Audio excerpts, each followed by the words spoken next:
CMSportsNet is made possible by Genova's To Go and by Carroll Links.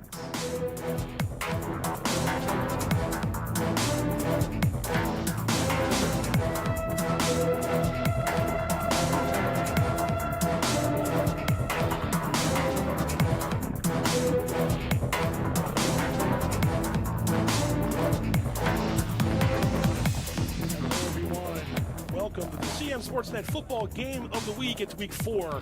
We've got Francis Scott Key and Liberty squaring off at the Lions Den. I'm Pat Stetzer from CMSportsNet. Just me today. It's already a quirky week 4. Weather has definitely affected the schedule in the Carroll County Athletic League. All 4 of the football games for tonight got affected one way or the other. More on that in a little bit. For now, we're getting ready for the Eagles and Lions here in Eldersburg. We'll get a quick break and hear from our sponsors, but don't go away because there's more pregame coverage of the CMSportsNet game of the week coming right up. Hungry? Genova's To Go. Pizza, pasta, subs, and more. Fresh hot pizza right from the oven. Genova's To Go. A mouth-watering cheesesteak just off the grill. Genova's To Go. Fresh baked bread and plump wings seconds from the fryer. Genova's To Go. Genova's To Go carry-out, delivery, mobile device, and online ordering is available at all locations. Westminster, Hampstead, Manchester, and our newest dining room in Eldersburg. For lunch, dinner, or any time in between. Genova's To Go. There's a lot about Sarah and Tara that's exactly alike. They drink the same coffee, they have the same great job, and they both have a high-quality education. The only difference? Sarah spent her first 2 years at Carroll Community College, getting the same exceptional education, but at less than half the cost. So while Tara uses her paycheck to make student loan payments, Sarah can use hers for other things, like going out for coffee. Get started at carrollcc.edu.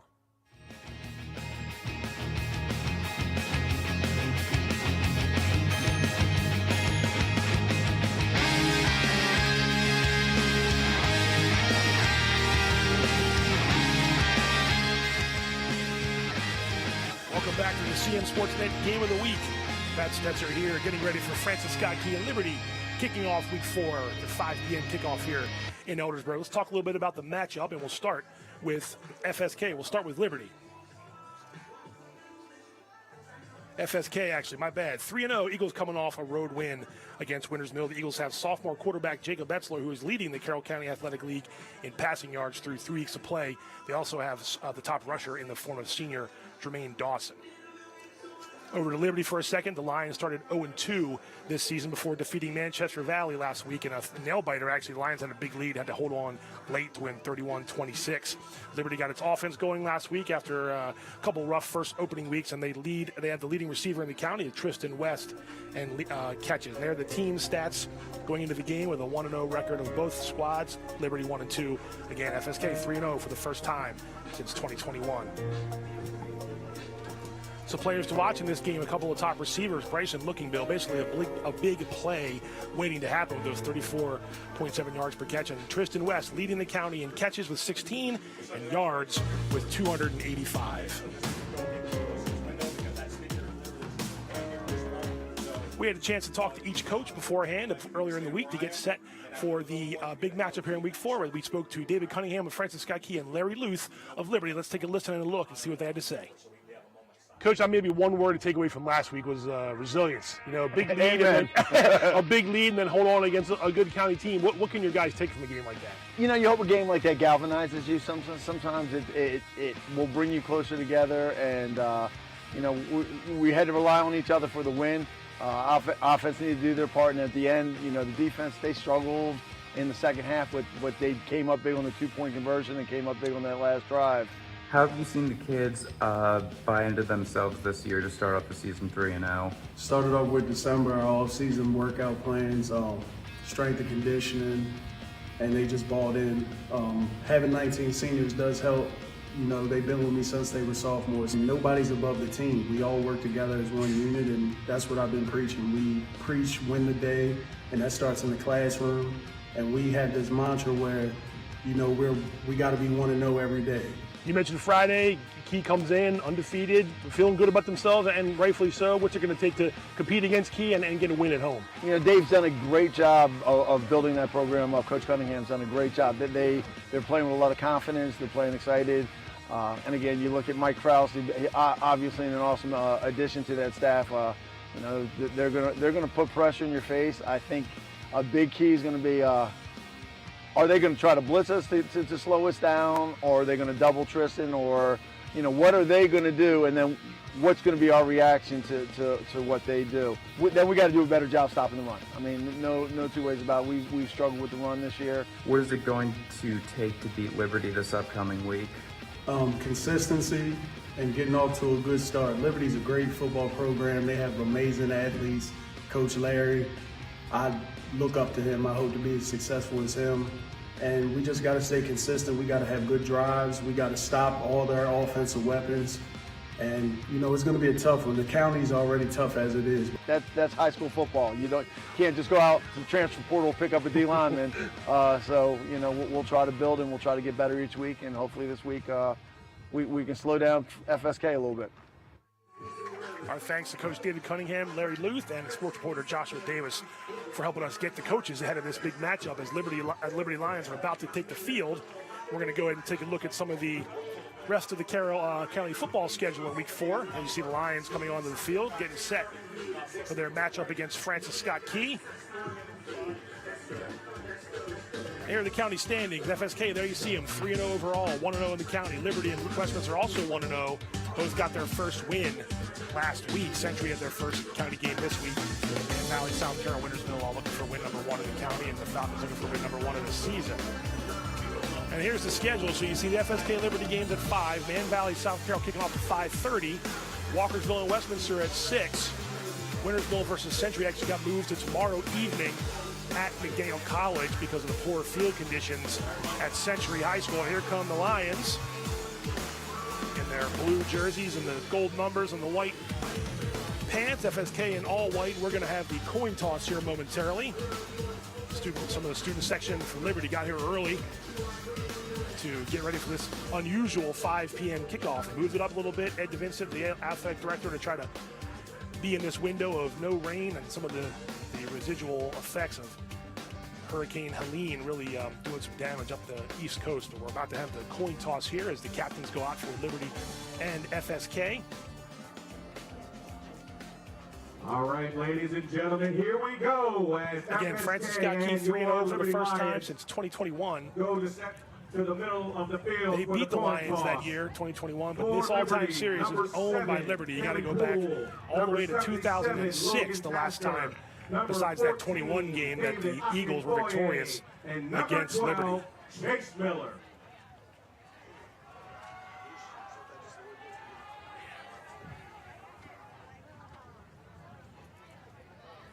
There you see the coin toss about to happen.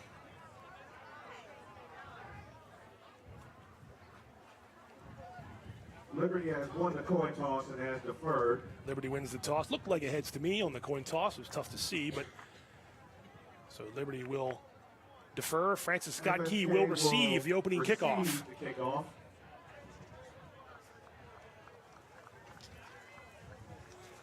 And for FSK, number 77, Sam Andrews. Number 4, Bryson Lookingbill. Number 3, Lions getting ready to have the opening kick. We're going to have the Craig Hartsock. National anthem here momentarily. For FSK. Before we do, I believe Liberty has a special announcement to make over the PA system. And now, ladies and gentlemen, may I have your attention, please? The players, family, and friends of Liberty High School would like to take this opportunity to recognize the loss of a member of our family, Karen Brandell. And tonight's game is dedicated to her memory. Karen's strength and spirit were an inspiration not only to her family, but to all who knew her. Her unwavering support for the Liberty High School community was evident in every game, every practice, and every moment she spent cheering, even during her treatment. She was an inspiration to countless people who have been blessed to know her. The Liberty Lions are a tight-knit community and family, and together we will remain KB Strong. At this time, I would ask you to please stand as you are able to observe a moment of silence in honor of Karen. After which we ask that you remain standing and face the east end zone for the singing of our national anthem.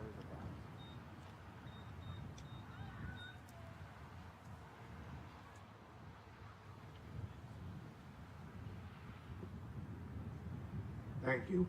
And now, Liberty's own Jude Stebner will sing the national anthem.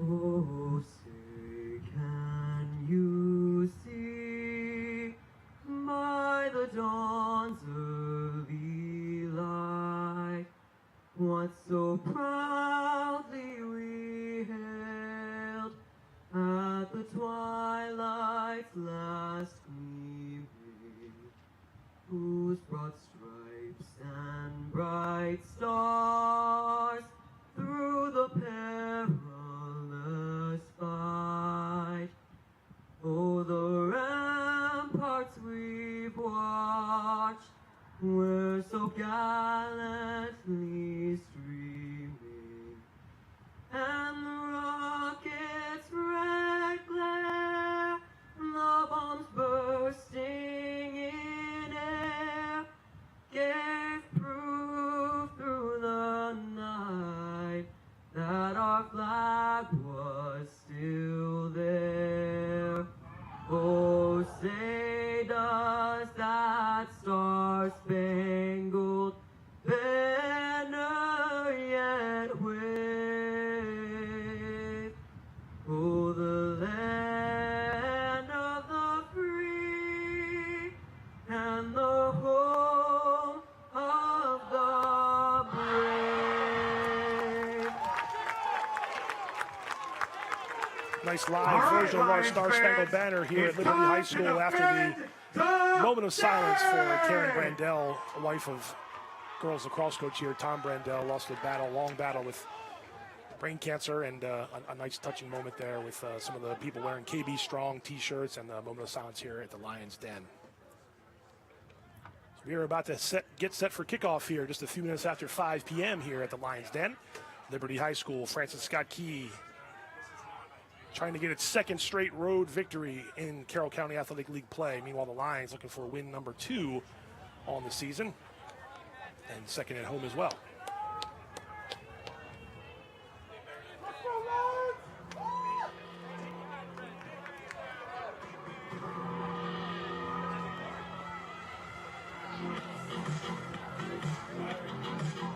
Ryder Heacock set to kick. Ryder Heacox will kick it off for Liberty. Back deep to receive is number 3.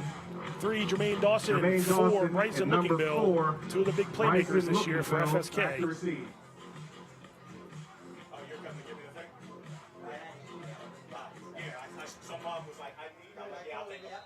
So here we go. Heacox from the 40-yard line will swing his foot, and we will be underway in week 4 of Carroll County Athletic League football.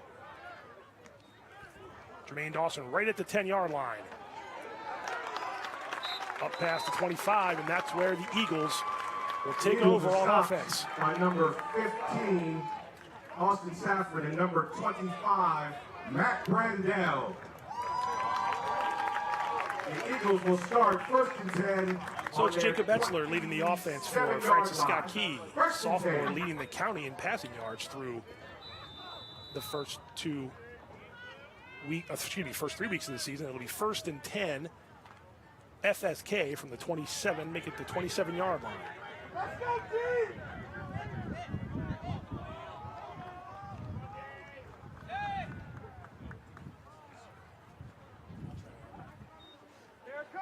And the first play is a handoff up the middle to Jermaine Dawson. He gets out past the 35-yard line. That's going to be first down yardage. Number 3, gain of 13 for Dawson. Tackled by number 2, Charlie Frothingham. And a nice start now for the Eagles, by the Eagles up to the 40-yard line. 1st and 10 on motion there with Lookingbill. That's what they like to do. Put their playmakers in motion, and it's a run-first offense here. But they still, again, Etzler's thrown for over 500 yards through the first 3 games of the season. There's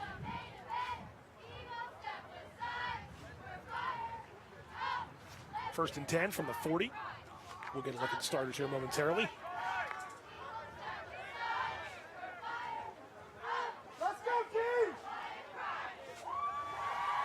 Etzler in the shotgun. Another handoff to Dawson.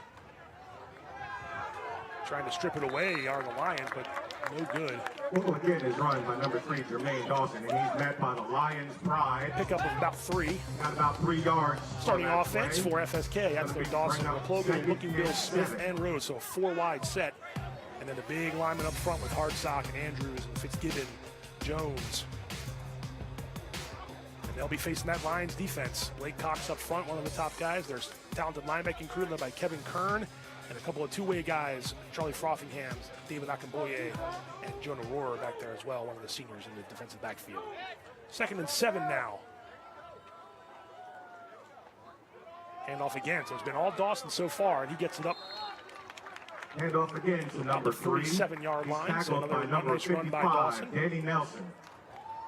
Nelson on the tackle for Liberty. It brings up 3rd down. 3.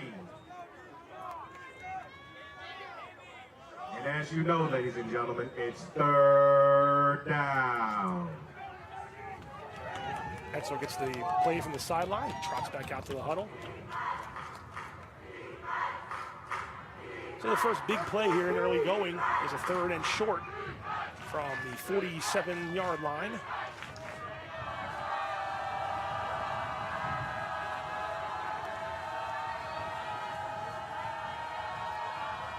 Man in motion is a Plogel.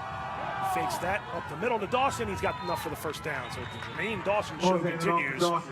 And they are into FSK territory. About a 5-yard pickup. Ball is going to be spotted at their 48-yard line and bring up 1st and 10. There you see Jacob.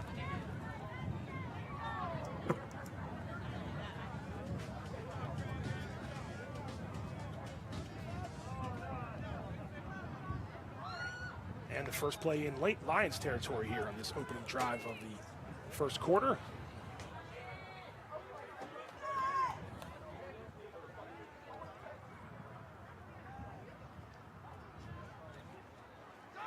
Handoff this time on a jet sweep. This is number 5 with the ball. This is Dylan Belton. Ball is handed off to number 5, Dylan Belton. Minimal yardage on that play, 1st down. Gain of 1. By the Lions' pride. I believe number 30, Carter Weddle, was in on that. Linebackers did a good job shutting off that gap and held him to just a 1-yard pickup. So it'll be 2nd and 9. 1 yard. It'll bring up 2nd and 9 from the 46-yard line. 47-yard line, excuse me.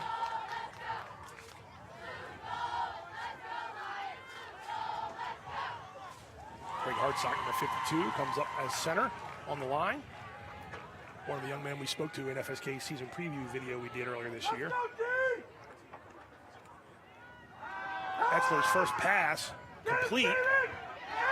Mitchell Smith, he's driven backward, and one comes off by Liberty. Pass is complete to number 11, Mitchell Smith. He's stopped by number 0, Tristan West, who loses his helmet in the process. That was number 8, Stephen Puckett, on the tackle. Oh, I'm sorry, number 8, Stephen Puckett. Still got the ball down to the it's going to bring up 43-yard line. Down. So a gain of 4. Another big 3rd down coming up. Nice job by Puckett to get up on that play after Mitchell Smith made the catch.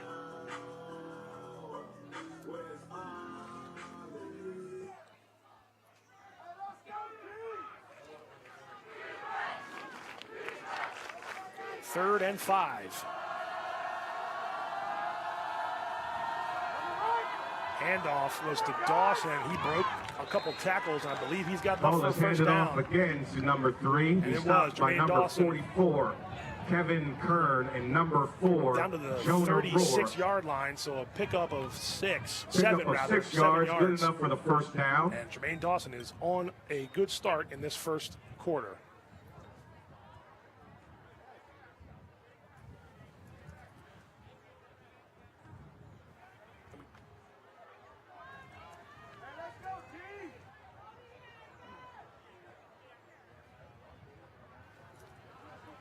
First and 10 now. Hand off again to Dawson. Oh, ball's on the ground. And Dawson fumbles and is picked up by number 2, Charlie Frothingham of Liberty in the first turnover of the game. It is a line. And it's a big one. Eagles were moving the ball well there. And You'll see the replay here. Dawson had room to run, but the Lions force a turnover. Let's see who got a hand in there. Yeah, the ball was knocked out by a defender and picked up by number 2, Charlie Frothingham. And so now the Lions will take over on offense. And there he is, number 12, senior Chase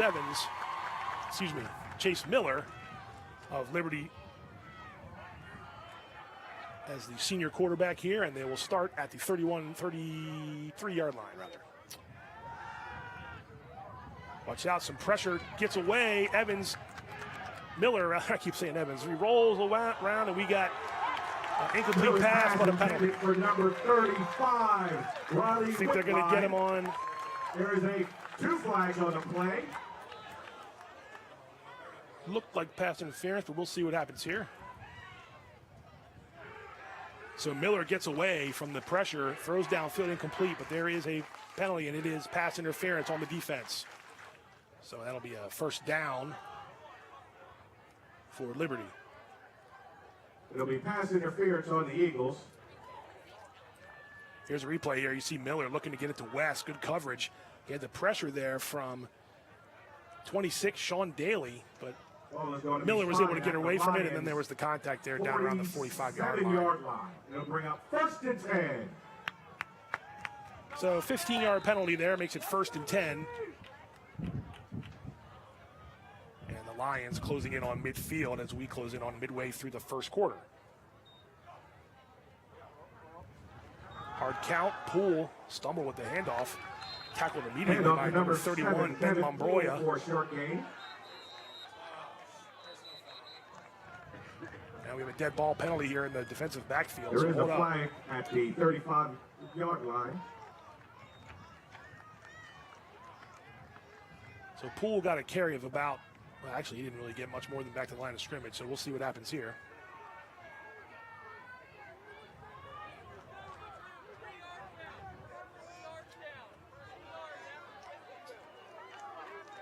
So yeah, that's going to back Liberty up. A personal foul on Liberty. Coach Larry Luce does not like the call. Some of the players had some extracurricular activity there in the backfield. We'll get a look at this handoff here between Miller and Poole. It almost went down. Good job by Lombroya to shoot up on that gap and get that tackle. So nice job by the Eagles. And now pushes the Lions way back to the 32, 33-yard line. So first and 25 now.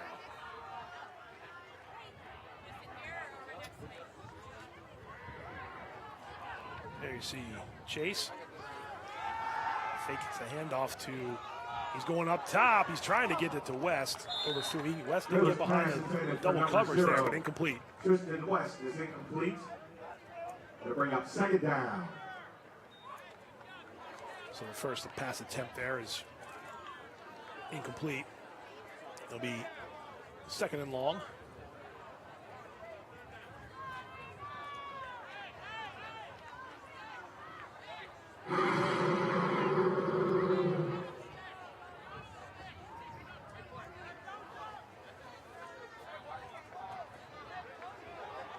So we'll see what Liberty has in store here on 2nd and 25. Miller looking over the defense of FSK in the shotgun. And he drops back to pass. And he unloads down the sideline. He's trying to get it to West. Incomplete. Miller's pass intended for Tristan West is incomplete. Bring up 4th and 25. I'm sorry. Well, let's see what down it is.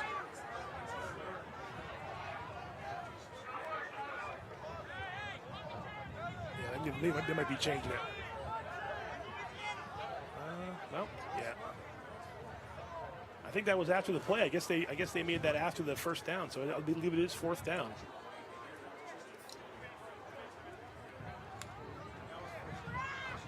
Well, they're in punt formation, so we're calling this 4th down.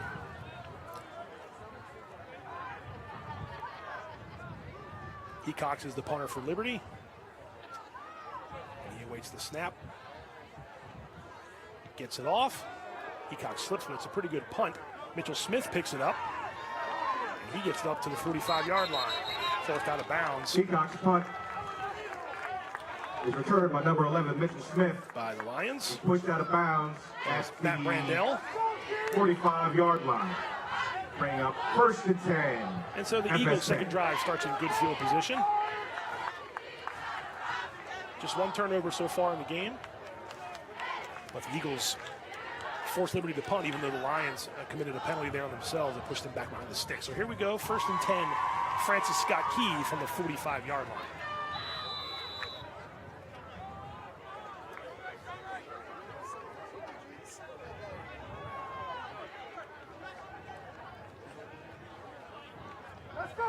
Here is Jacob Etzler. Handoff up the middle. Handoff up the middle. Number 19. Jack Leonardo with that handoff. Jack Leonardo. He's swallowed up by the Lions try for a short gain. Here on offense. Bring up 2nd and 8. Gain of 2. 2nd and 8.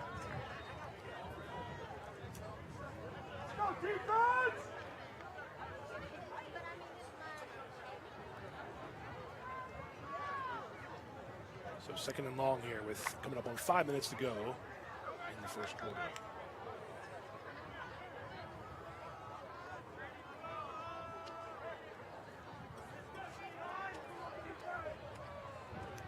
Shotgun formation for Etzler. Throws it out to Belton. And he makes some yardage.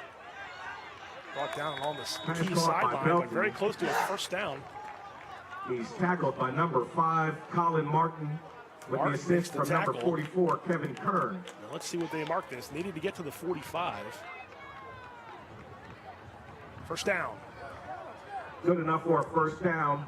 Ball is going to be at the Liberty 45-yard line. Just enough for that first down. With 4 minutes and 25 seconds left in the quarter. 8-yard pickup. Makes the first down for Francis Scott Key in Liberty territory once again. Is Leonardo. Nope, this time it's a little misdirection there, but the Lions stop it right at the line of scrimmage. Still pushing the pile, no whistle yet.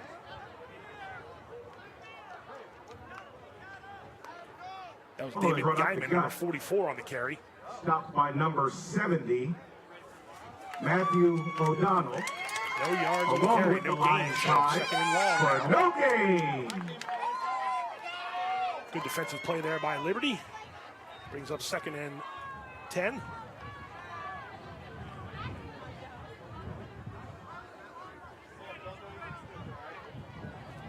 Etzler again in the shotgun. He looks to throw, some pressure. He's going to tuck it and go with it.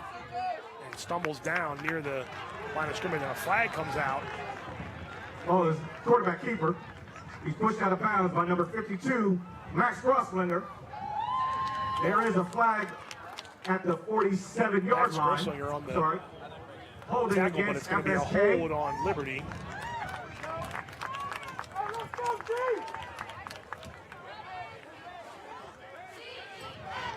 Liberty, Larry Leaf from Liberty will push him back here, so no yards on the carry. And that'll push things back, so a couple of self-inflicted wounds here so far on either side. Ball is going to be putting an end to some of these drives early on the Eagles side of the 50 at the 45-yard line. So it'll be 2nd and about 20. 2nd and 20. As the clock runs here at the Lions' Den.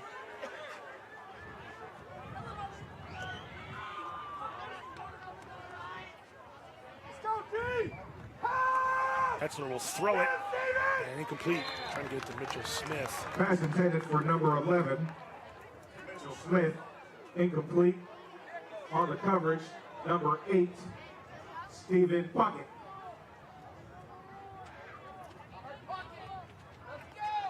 So a 3rd and long now, and the Lions have the chance to pin Key back here. Go after the quarterback a little bit.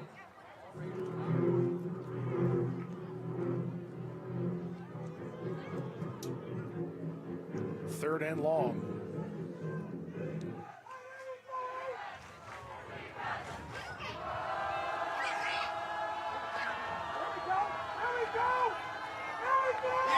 Down he goes, and that time it was Tristan West, number 0, with the pressure. On the quarterback sack. Etzler fell forward, but It is 4th down. West with the tackle, and it's going to be a 4th and long, and Back kick FSK for will punt. So Liberty nice job by Lions. West to shed the Number block 4, Jonah Roar. and take Etzler And down. number 7, Kevin Poole.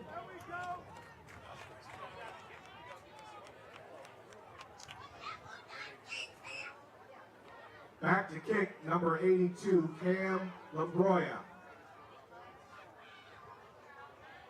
Oh, and the punt snap is bumbled. The ball is loose, Ball is loose. and Liberty falls on it. And Liberty has the ball. So it's another opportune time for the Lions, this time special teams, to pick it up. First down at the Eagles' 25-yard line. And so a big mistake on that 2 minutes remaining. punt snap, and the Lions pounce on it. And it will be first down for Liberty.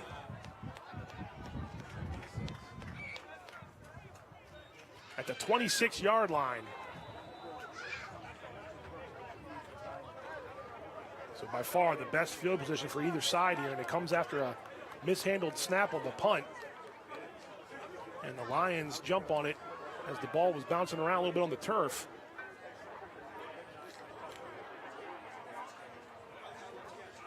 Let's see if the Lions can cash in. This is a handoff to number 7, Kevin Poole, and he's going backward. Ball handoff to number 7, Riley Kevin Fitzgibbon Poole. started that for FSK, number 72, and he had some help. That's going to be a loss. They marked him just at the line of scrimmage. Well, actually, let's see where they mark it now. He's going to have lost some yards here.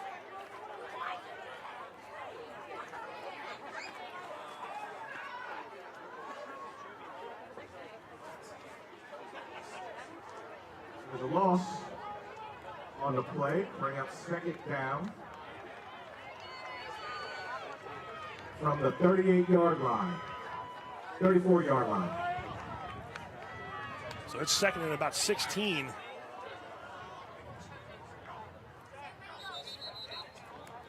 And we got another penalty. So both False these start. offenses sort of get stuck when they get On the inside the Lions. 40 and 30-yard line so far. Now, the defense has a lot to do with that, but a couple of penalties on each other that coaches are going to definitely want to clean up. So this will be about a 2nd and call it 25 now almost. All the way back to the 38-yard line. Ball is back at the 38-yard line. Brings up 2nd and long. They got to get that inside, and they got to get close to the 15 for a first down. So a long way to go here, but they've got the players that can get down there and make plays. And this is West over the middle, and it's thrown a little bit behind him. Miller's pass intended for number 0, Tristan West, is incomplete. So Miller's 0 for 3 to start Bring this up game. 3rd down. Making 0 for 4 for the senior quarterback, and now it's a 3rd and a long way to go.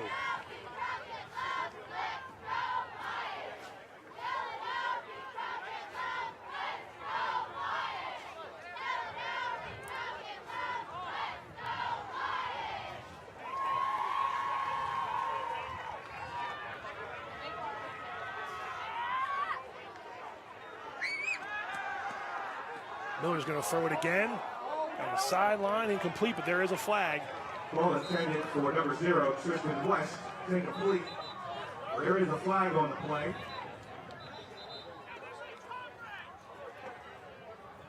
Let's see what we got. But there could have been some contact down around the 30-yard line. That's when the flag dropped at the 29.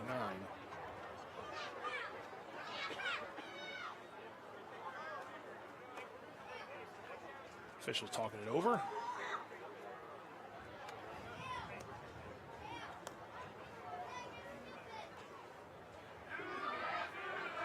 It's going to be a holding call on Francis Scott Key. Holding on the Eagles.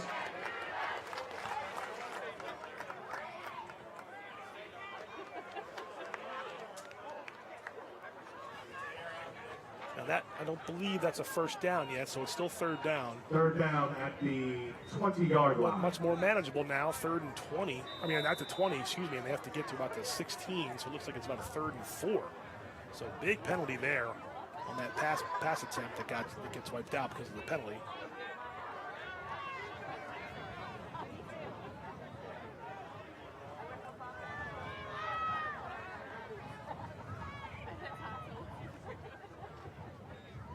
Miller comes this way in a rollout. Looking to throw it, he slips, and down he goes back at the 29-yard line. Miller slips. So loss of 9. At the 29-yard line, it'll bring up 4th down. Fitzgibbon was one of the Eagles that was there, but Miller fell down before he had a chance to even do anything. Lombroy, I believe, too, 31, was also in on that. So it's going to be 4th down and about 12. And you see the footing's going to be tricky here. It's a little wet, a little bit of breeze. It's humid. So let the quarter run out. We're going to get the end of the quarter here before they have a chance. Time to run a play. That's the end of the first quarter. A little fast moving, a lot of running, and some penalty-filled first quarter. But we've reached the end of the first 12 minutes of play. And there's no score here between Francis Scott Key and Liberty at the Lions' Den. Both offenses doing their best trying to get themselves on track. They take advantage of good field position and then hurt themselves a little bit, and then the opposing defenses are doing a really good job here of stopping plays, making big plays on themselves, and taking down the quarterback with a sack. Of course, the bobbled snap from the punt from FSK helped Liberty on this drive start this thing off, but they've kind of found themselves going backward here, so it'll be behind the sticks on 4th down when we come back to the play on the field. Jermaine Dawson's has a good start to the game running the ball for Francis Scott Key, but other than that, it's been not much offense on either side through the first 12 minutes as you see the Lions going back onto the field. And you see FSK trotting back down. We switch ends of the stadium. Go to the scoreboard side of Liberty High School Stadium Field. There's a good shot of the Lions' Den here, the Liberty Bowl, whatever you want to call it, at Liberty. Right along Route 32 in Eldersburg. So this will be 4th down and kind of in that no man's land, so they are going to go for it.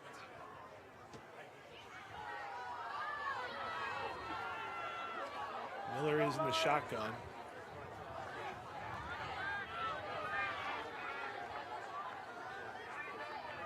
This is Poole to Miller's right. Miller's going to throw it. Oh, in and out of the hands of David Akamboye. He might have had first down yardage. For number 14, David Akamboye. But the slippery conditions. Instead, it's a turnover on downs. Be a turnover on downs. The Eagles take over. It'll be 1st and 10 for the offense from the 28-yard line. So the passing game can't quite connect yet for Liberty.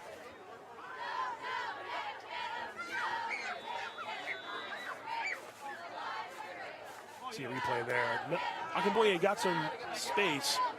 Lookinbill was guarding him on defense, but wasn't able to haul that pass in. Would have been the first completion for Liberty. Instead, it's the Eagles who are out on offense now. Again, 1st and 10 from the 28. And this will be Jermaine Dawson, who gets off 1 or 2 tackles and breaks in, and now we've got first down yardage, but there's a flag on the play. And it's a hold on FSK. By the 44 so that's going to be duo of Jonah Rohr and Kevin of scrimmage. But there is a flag at the 27-yard line. So I think it'll be no yards there and just pushing back from there. So it'll be a 1st and 21 or so when we get back. Holding against FSK. Liberty will take that penalty and push the offense back 10 yards from the spot of the foul.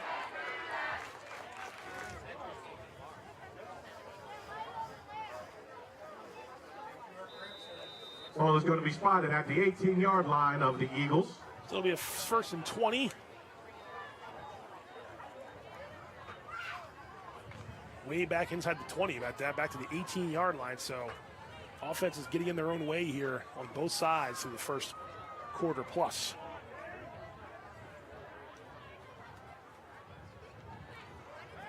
Etzler fakes the handoff, gets it inside, had Looking Bill over the middle, but incomplete. For number 4, Looking Bill. Incomplete. I'll bring up second down. Looking Bill had some room to run there over the middle, but Etzler threw it behind him. So just a little inconsistent here on both ends in terms of QB play. The conditions certainly aren't ideal, but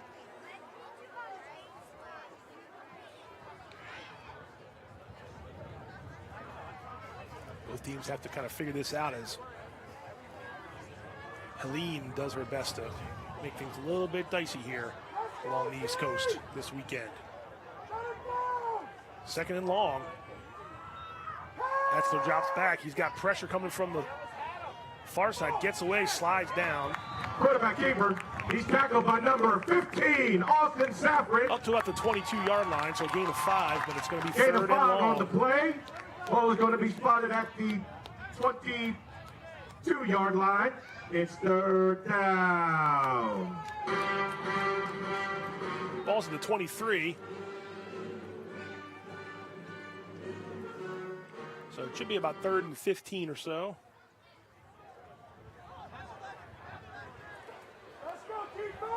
And another big play for Liberty's defense. If they hold them here, they stand to have pretty good field position if the Eagles elect to punt, which I assume they would. But we got to get there first. 3rd and long. Etzler is in the shotgun again. He has Jermaine Dawson to his left. Dawson stays in the block. Etzler gets the pass off, incomplete. Big pressure there at the end by Big 77. Brings up 4th down. Logan Tasker on the pressure there. Logan Tasker with the pressure. And that's 3 straight completions Thank for you, Etzler. defense. And FSK will punt.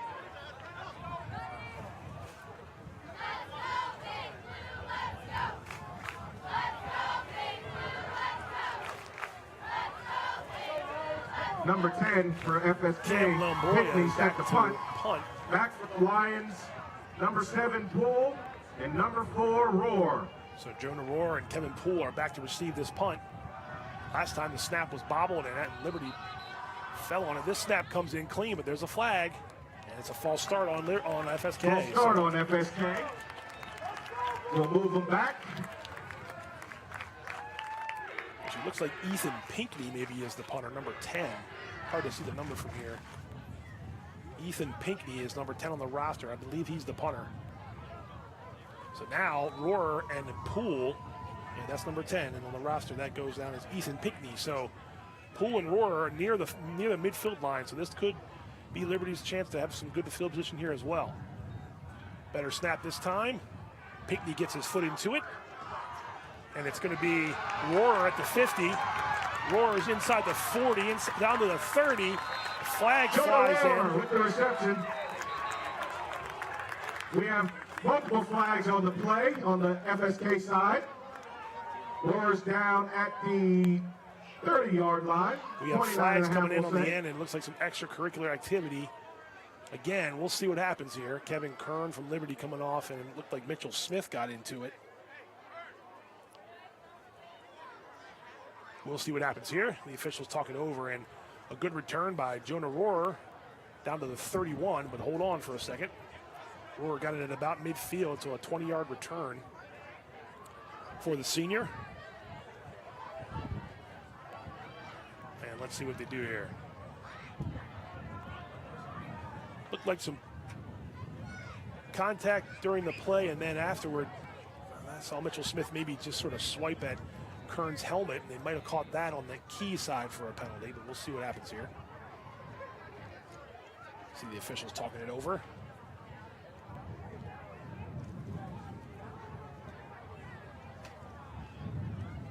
So here we go. We'll sort things out here on the flag. Flags, multiple flags.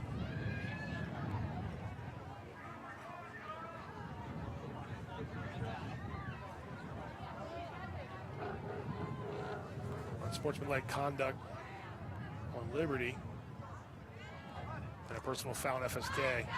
So they should offset. I would think that they would just take the ball where it is and go for it from there on offense, but we'll see. You see David Cunningham on the far sideline.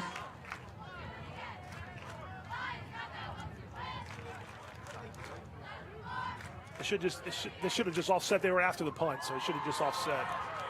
Liberty will have the ball first and 10. Bring up first down at from the 31-yard line.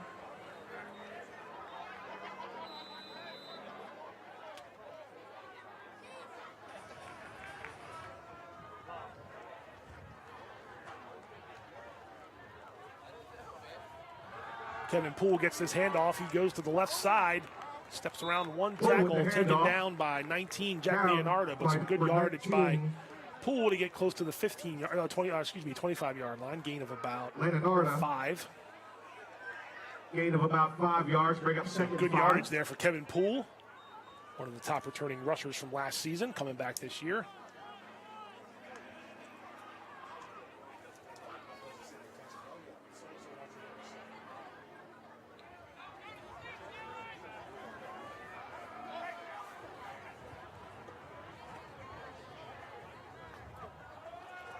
Chase Miller in the shotgun. Going down the sideline, he's got Tristan West up in the air. Miller's pass complete to Tristan West. Hauled in and complete. Touchdown.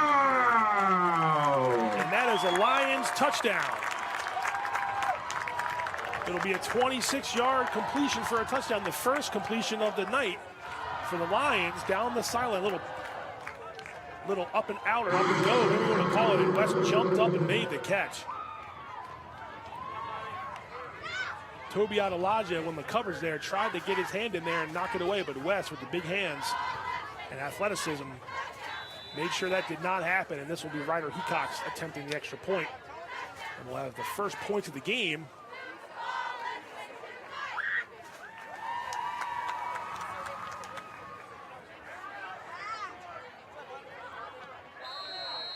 Hecox's extra point is good. Miller with the hold, and Ryder Hecox with the kick. Your extra point is good. 9-12 remaining in the second quarter. Liberty finally strikes first and comes through. 7, FSK 0. You see Coach Larry Lewis talking to Tristan West. Went up and got it, so that's the first completion, and it comes at a great time for Liberty. Nice throw by Chase Miller, nice grab by Tristan West. And here's a replay of it again. You see West, little pump fake by Miller. West got behind Adelaja. Adelaja got back into it, but West would not be denied. David Akinboye sees it, celebrates. And we have our first points of the night. Back deep for FSK. Number 4, Looking Bill, and number 3, Dawson. And so we will have a kickoff here. Hecox will kick off. Looking Bill and Dawson again back deep for Francis Scott Key.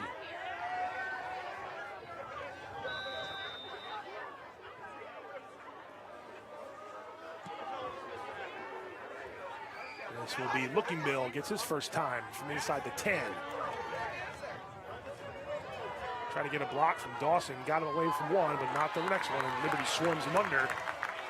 Dawson with the run, his first touch of the day. Out around the 20-yard line. Actually, brings it to the 20-yard line. Tackled by the Lions Pride. So at the 22, we'll start.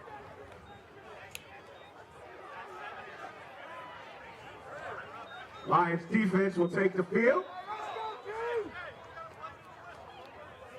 And FSK will try to answer now.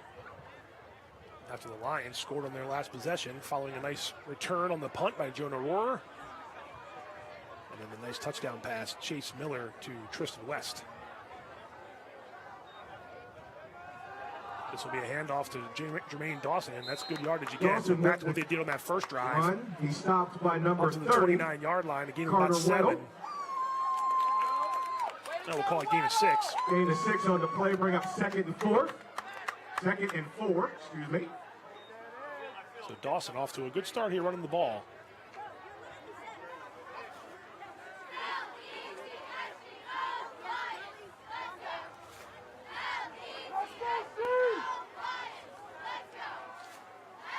Second and about 4. And this is Dawson again. He has his first down. Dawson again with the run up the gut. He's tripped up by number 4, Jonah Rohrer. Good enough for the first down. Ball is Up to going to the be spotted 36-yard at line. the FSK 41-yard line. 1st and 10 from the 36.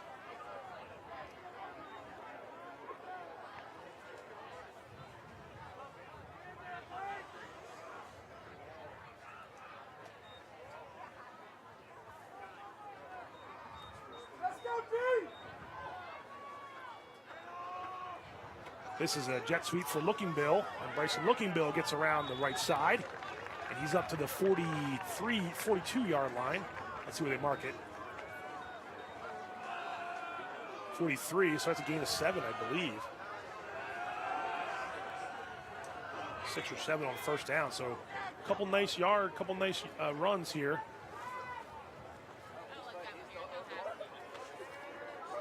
Let's go, defense! So 2nd and 4.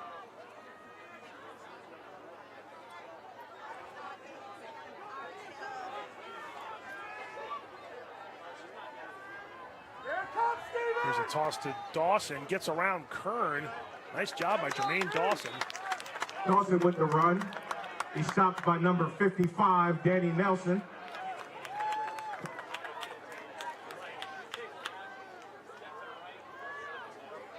Good enough for the 10 first up to the down. 46-yard line. Ball is going to be spotted at the 46-yard line.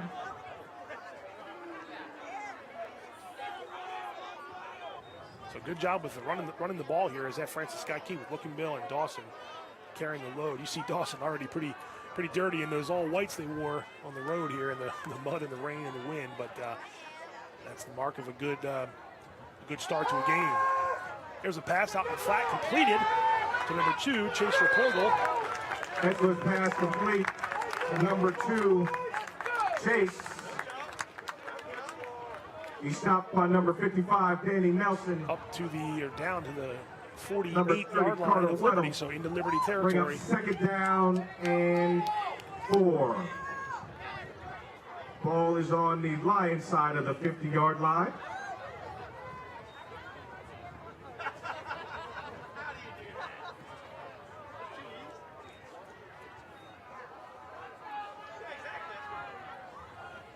Etzler will put the ball in Dawson's belly for the handoff, and Dawson gets behind a couple of his linemen.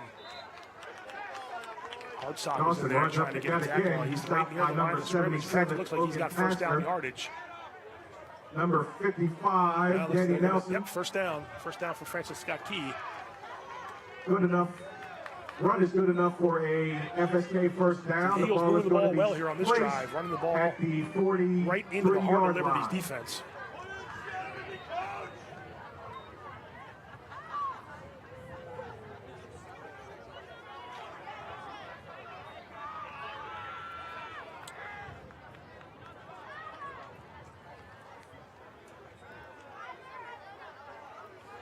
Let's go, defense! This is a handoff here. Damian Blizzard Ball is run by number brought down 7, right at the 40-yard line. Damian Blizzard. Liberty makes the tackle there right at the 40, so a gain of about 3. Gain of about 3 yards.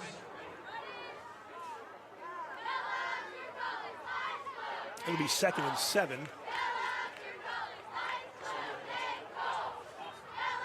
Tackled by number 15, Austin Safran. Austin Safran, 15 on the tackle, in on the tackle there for Liberty. So 2nd and 7 from the 40-yard line. Etzler is in the shotgun. Safran coming in on a blitz. Picked up by Blizzard. Etzler over the middle, incomplete. Austin Safran with the pressure. So Safran pressured. It did get picked up pretty well by Incomplete Blizzard, but pass. the pass was incomplete. Brings up It'll be third down.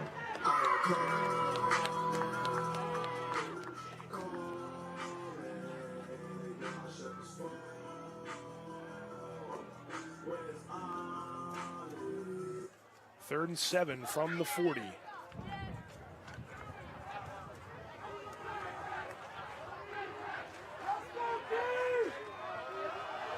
See if Liberty brings more pressure here.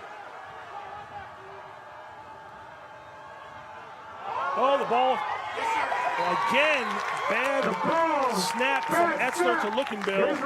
Recovered by Liberty. Noah Talford. Noah Talford falls on the ball. Now, wait a second. Wait a second, we got a whistle. What?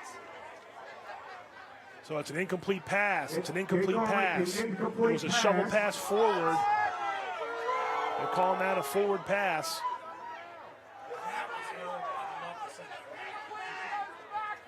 Hard to tell. The Here's ball the is at replay. the 45-yard line of the Lions. That's a tough one. Actually, it's getting moved back. I've to seen the that usually be 40-yard called line. a run, but they called it an incomplete pass.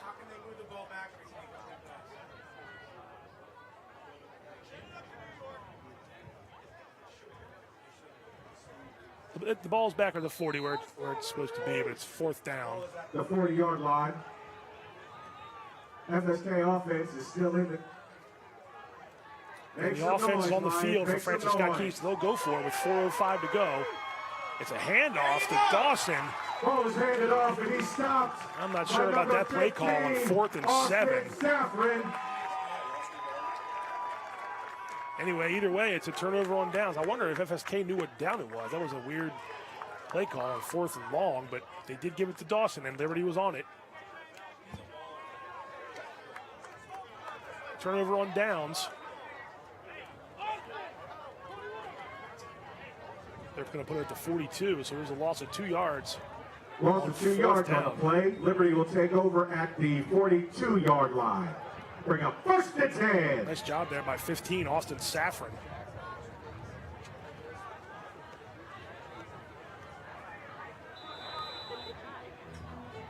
There we see Liberty starting offense here.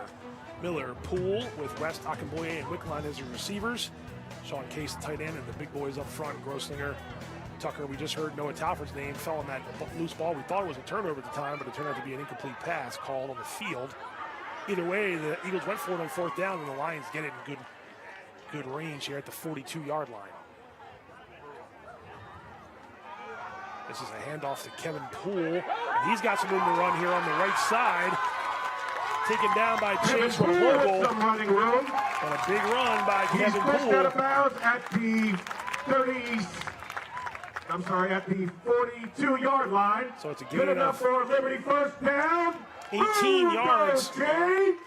A big run there for Kevin Poole. And Liberty's offense into FSK territory.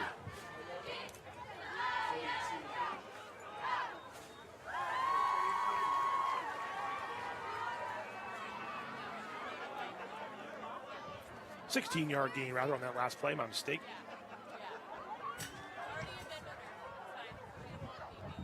First down here. This is a handoff to Poole again. Tripped up the line of scrimmage, but Poole moves forward.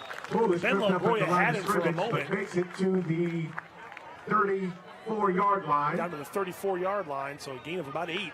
It'll bring up 2nd and 3.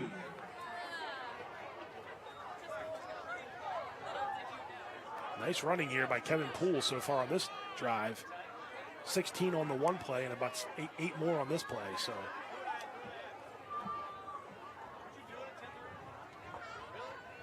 the Lions will have a 2nd and short just inside the 35-yard line. Miller has running backs to either side of him, and he's in the shotgun. Miller drops back. He's coming down this near side now. It's Tristan West again.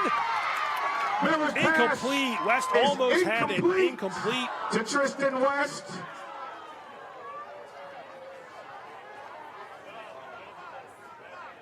West almost pulled it in. Good job that time by Adelaja. They are attacking the sidelines here on these last couple drives. There you see West got his hands on it, just couldn't quite corral it, and Adelaja was there to sort of help They'll knock bring it up away. 3rd down and short with 2:51 left in the half. 3rd and short now, as a little bit of rain begins to pick up here.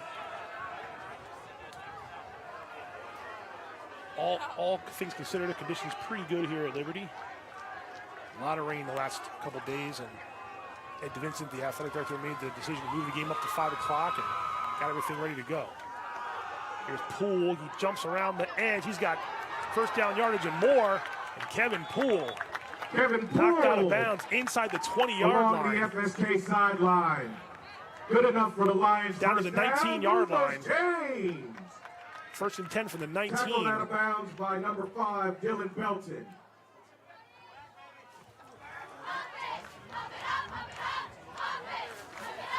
Ball is going to be at the Lions' 20-yard line. So they're going to call it first and 10 at the inside. I think it's actually inside the 20, so first and 10 from about the 19.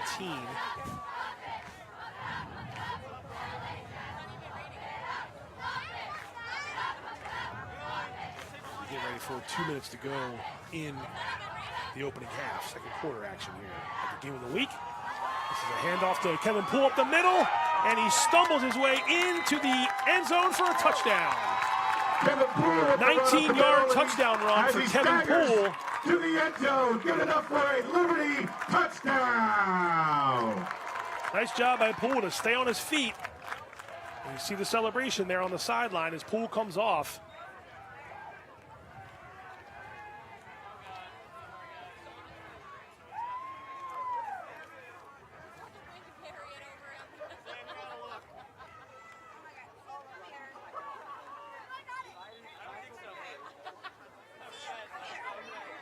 So the Lions will line up for the point after.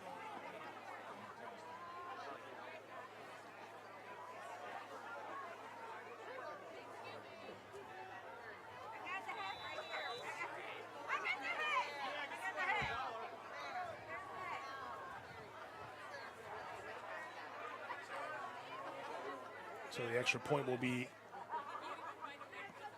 Ryder Cox again, and that one is good. Heacock with the kick. It's good! And so with 1:58 to go, 1:58 left in the half. Your Liberty Lions 14. The Lions extend their lead. It's now 14-0 Liberty. After the Poole run for 19 yards, goes for a touchdown.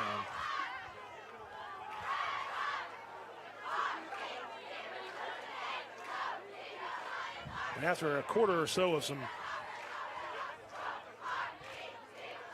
inconsistency on offense, the Lions have it going now, and it's a 2-score lead late in the first quarter. Remember, Liberty won the toss and deferred, so they will get the ball to start the second half. We still have a minute 58 to go here in the second quarter.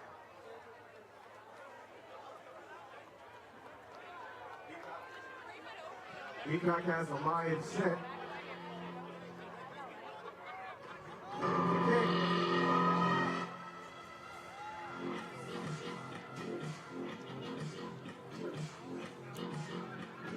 So Heacox will kick off, and again, it's Looking Bill, number 4, and Jermaine Dawson, number 3, back deep to receive for Francis Scott Key.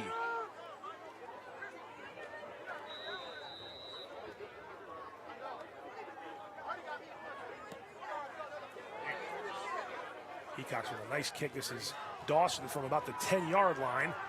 Jermaine Dawson can't get around the edge. Gets it up past the 20-yard line. He's tackled by number 5, Colin Martin. So a good return up to the 25-yard line. At the 25-yard line. About a 15-yard return for senior Jermaine Dawson, number 3. Huge rushing day last week for the senior running back. Actually listed as a receiver on the roster, but he does a lot of their running. If memory serves, 190 yards and a pair of touchdowns last week, or at least one touchdown against Winters Mill as FSK won that game 19-6. So here are the Eagles now. And Etzler will throw it in and out of the hands of number 5. Pass incomplete. Intended for number 5, Belton. Slips through his hands. It'll bring up second down. So it'll be 2nd and 10.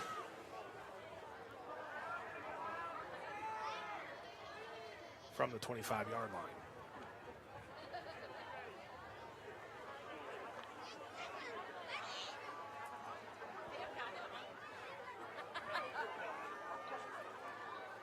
Etzler looks over the defense, and FSK's offense gets set for the second down play.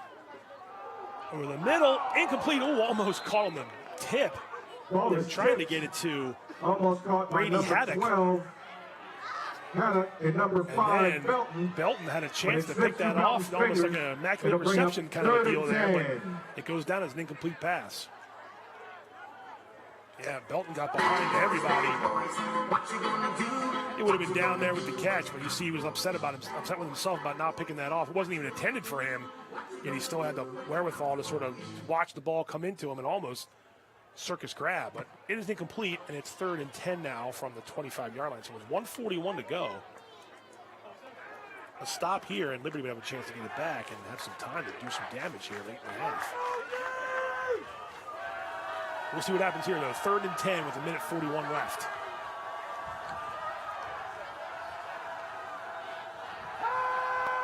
West bringing pressure, and West gets to him. And down goes Etzler back at the 20.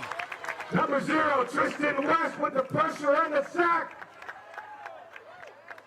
And there's big Tristan West. Gets congratulations from the teammate.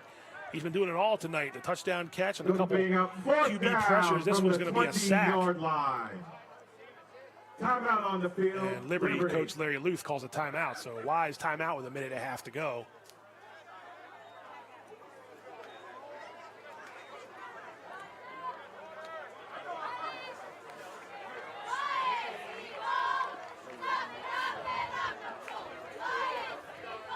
So the timeout called so the clock can stop and the Lions can gather themselves and maybe put an offensive drive together. You see the coaching staff talking to Kevin Poole there, number 7. And maybe Jonah Rohr, number 4 there. They talk it over on the return, perhaps.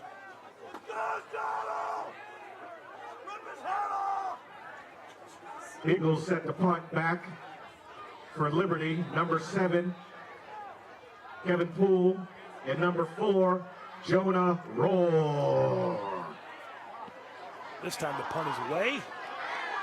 And running up to it again is, this time it's Jonah Rohr. Flag flies as Rohr goes down inside the 20. I think they might get a block in the back. We'll see. At the 15-yard line, but there is a flag, 2 flags, 3 flags. Midfield, 40-yard line, and 32-yard So you saw that pop up on our screen there moments line. ago. Lions coach Larry Luth comes into this game, I believe, with 77 all-time wins at Liberty. So one more would get to 78, and that would tie him for 3rd all-time on the Carroll County coaching win list. So the next win Liberty gets will be Larry's 78th.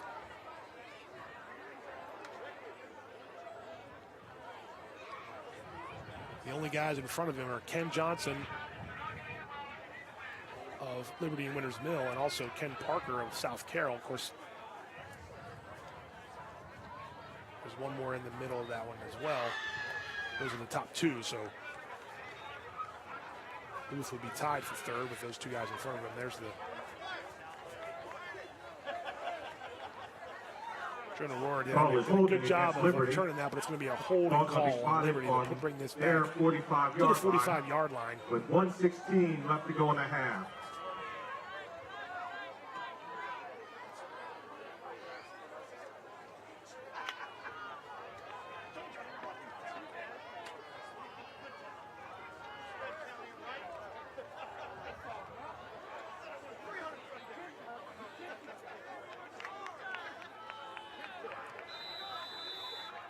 So here we go. Chase Miller and company back out on offense from the 45-yard line with 1:16 remaining in the first half. And Miller will look to throw. And it's out of bounds, incomplete, trying to get it to Miller's pass intended for number 0, Tristan West, but the pass incomplete. sails On the down the coverage, sideline. number 20, Toby Ajela. Adelaja was on the coverage.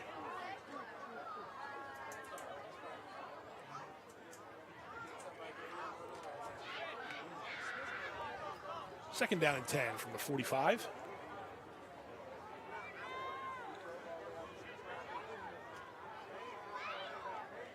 There you see Chase Miller, a 1,000-yard passing year last year, returning for his senior season at Liberty. And he'll keep it and get it out past the line of scrimmage, but short yardage. Miller on the quarterback keeper. Short yardage on the play. It's a gain of 1. Gain of 1. Brings up 3rd and 9. And long, and with 55 seconds left FSK on the running electing clock. to let this run. Remember, Liberty gets the ball to start the third quarter, so maybe playing it safe here near midfield after that tried that shot to the sideline there on first down. 40 seconds and counting.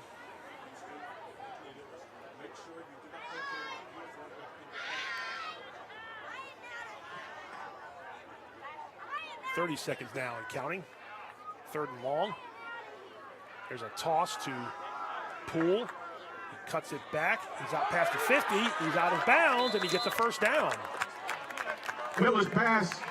Miller tosses to number 7, Kevin Poole. Needed 9 and got 10. Runs up the Lions sideline. He's pushed out of bounds at the 44-yard line.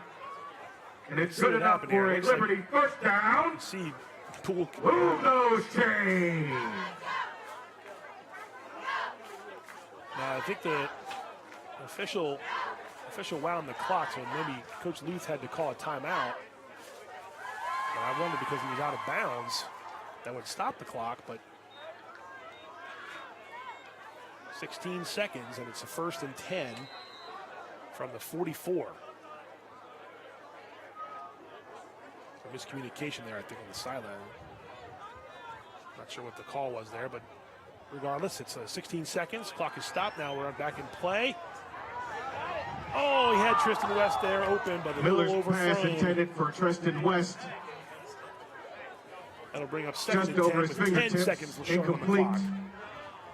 Bring He's up had 2nd West and behind 10 the defense a with few 10 times, seconds just left. hasn't been able to connect. Save for the touchdown catch.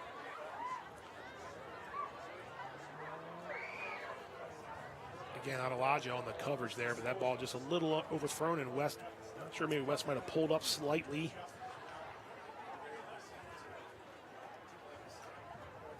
Either way, 2nd down, incomplete.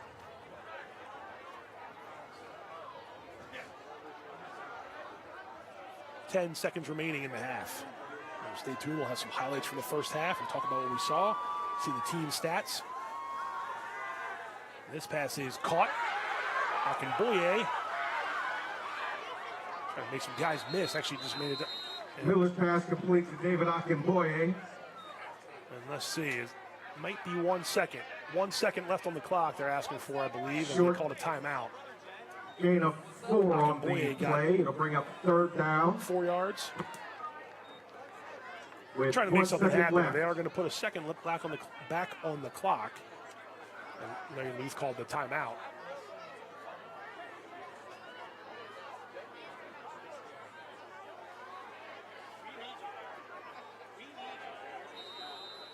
And so now the play clock begins, and I believe this will be the last play, barring a defensive penalty.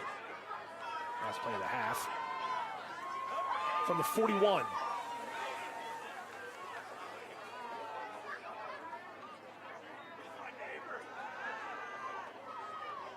Miller airs it out. Incomplete.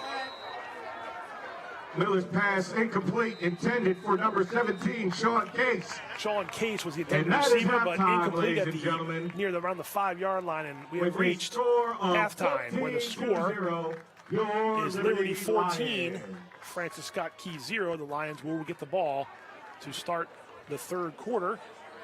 There it is, your halftime score. The home team up by 2 touchdowns, 14-0 over Francis Scott Key. Key trying to avoid its first loss of the year. The Lions trying to pick up win number 2. Pretty good first half. A little bit of penalties in the early going there, but both teams sort of ironed those out. And the touchdown pass was 26 yards to Tristan West for the first score, and then 19-yard catch and run, run by Kevin Poole. So first half, again, both teams sort of feeling it out. The weather makes the field conditions a little bit tough, so some slipping and some bobbled snaps and things. A few turnovers go Liberty's way, but still plenty of time left in a low-scoring game so far. 14-0 is your score. Liberty Lions over Francis Scott Key. We're going to take a quick break here from the sponsors again. When we come back, we'll talk more about what we saw in the first half, see some of the highlights, take a look at the team stats. Plenty more action coming on the game of the week. Don't go away. We'll be right back.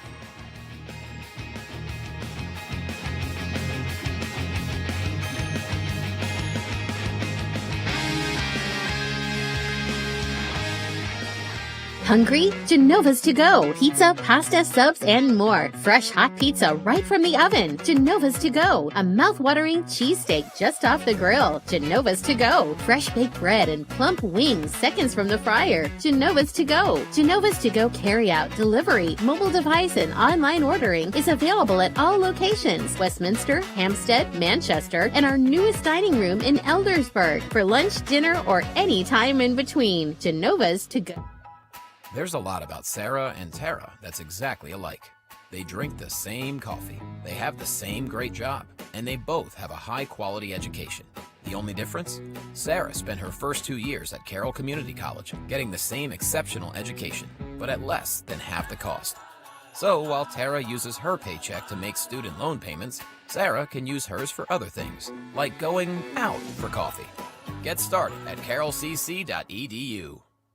Skill, dedication, leadership. Just a few of the things it takes to be named CMSportsNet's Athlete of the Week. Hi, I'm Pat Stetzer. Each week, CMSportsNet recognizes an outstanding player for their contribution to their sport. Meet some of Carroll County student athletes and join us as we celebrate their performance, impact, and outstanding accomplishments. CMSportsNet Athlete of the Week is brought to you by Barnes Bollinger Insurance and by Raising Cane's. My name is Cooper Sheeler. I'm a senior at Winters Mill, and I'm here interning at the Community Media Center. I recently saw this opportunity because I was playing football over at Winters Mill, and I saw the Community Media Center filming and broadcasting a couple of our games.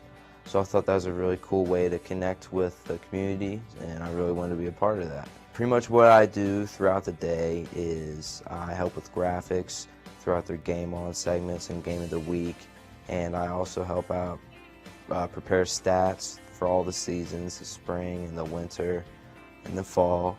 I update all of those, and I pretty much go around and I can just help out. I can help out at games when they're preparing for a game of the week. I've done a couple podcasts here at Community Media Center.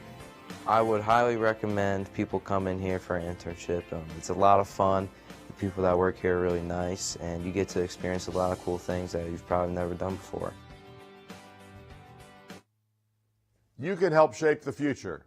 Attend the Kiwanis Youth Leadership Forum. Join us on October 1st at 6:30 p.m. in the Exploration Commons at the Westminster branch of the Carroll County Public Library for a community forum on youth leadership education. Learn from experienced professionals about the essential leadership skills young people need to succeed, including problem solving, communication, and teamwork. Investing in youth leadership education is vital for building a stronger community. It empowers young people to become active citizens, solve complex problems, and create positive change.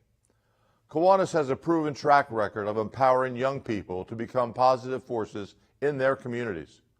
Join us to learn how you can contribute to this important work and help shape the future of our county. Kiwanis invites you to be part of this inspiring community event. Your participation will make a difference in the lives of young people.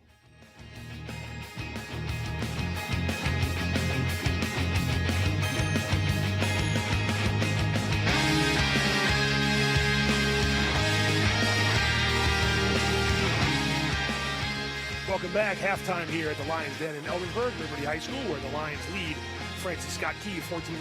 Pat Stetzer here with you from CMSportsNet. Riding solo here tonight for the game of the week in week 4. We're going to take a look at some of the highlights from the first half, and I thought it was a pretty good first half in terms of some big plays on both sides. Just the offenses couldn't really get things going early on, as you see Jacob Etzler, sophomore quarterback for Francis Scott Key. And the running game was all point early for FSK Jermaine Dawson until that play there. A fumble recovered by the Lions' number 2, Charlie Frothingham. And then that led later on to this long pass down the sideline where Tristan West goes up. He had Toby Adelaja on him, but West was able to complete it for a touchdown.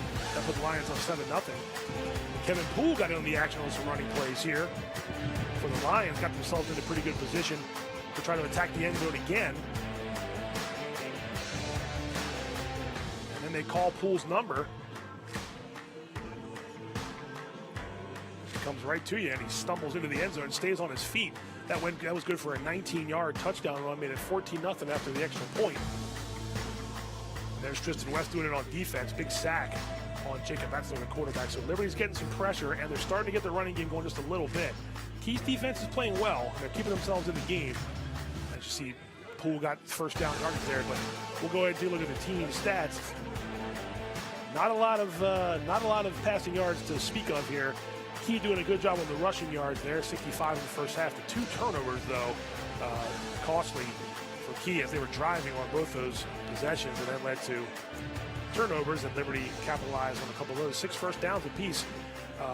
Our stat guy, Ron Compton, sitting here off camera to give me also the penalties. 5 for 55 for Francis Scott Key, just 3 for 30 for the Lions. So a couple mistakes. Some of those were self-inflicted wounds. You had some personal fouls in there as well, things of that nature. But they'll work on those and try to update those, or correct those in the second half, if you will. The team that makes the adjustments in the second half will be definitely in line to get a victory. Field's in pretty good shape still, too, as we have about 8 minutes or so before we resume and the players get back on the field to start the second half.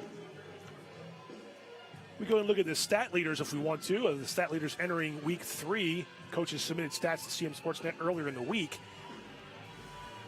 And we're going to go look at the passing leaders first. And this was entering play here. So we have the top 2 passers in Jacob Betzler and Caleb Miller. And again, that was through Chase Miller through 3 weeks of play. Etzler already halfway to 1,000 yards, and Miller not too far behind him. Rushing leaders, and again, this game features the top rusher, Jermaine Dawson, who again adding at least 40 or 50 yards to that total right there as well.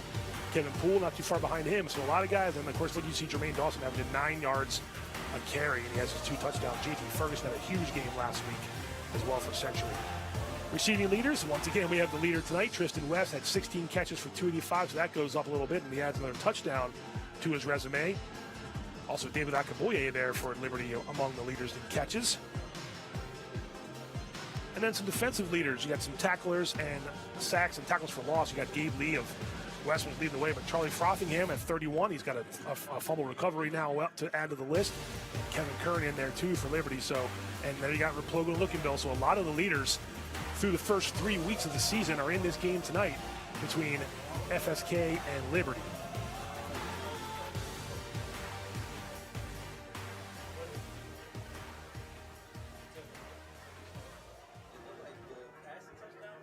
So we got about 6.5 minutes to go here before we get back on the field. Pat Stetzer with you on the Game of the Week. We're going to go ahead and take a look at some highlights from earlier in the last week's play of Week 3. We were out at 2 different games last week. We had Westminster taking on I'm drawing a blank. Who Westminster played? South Carroll. There we go. Westminster taking on South Carroll. We're going to go ahead and take a look at the highlights from the game at Ruby Field that we had as our Game of the Week.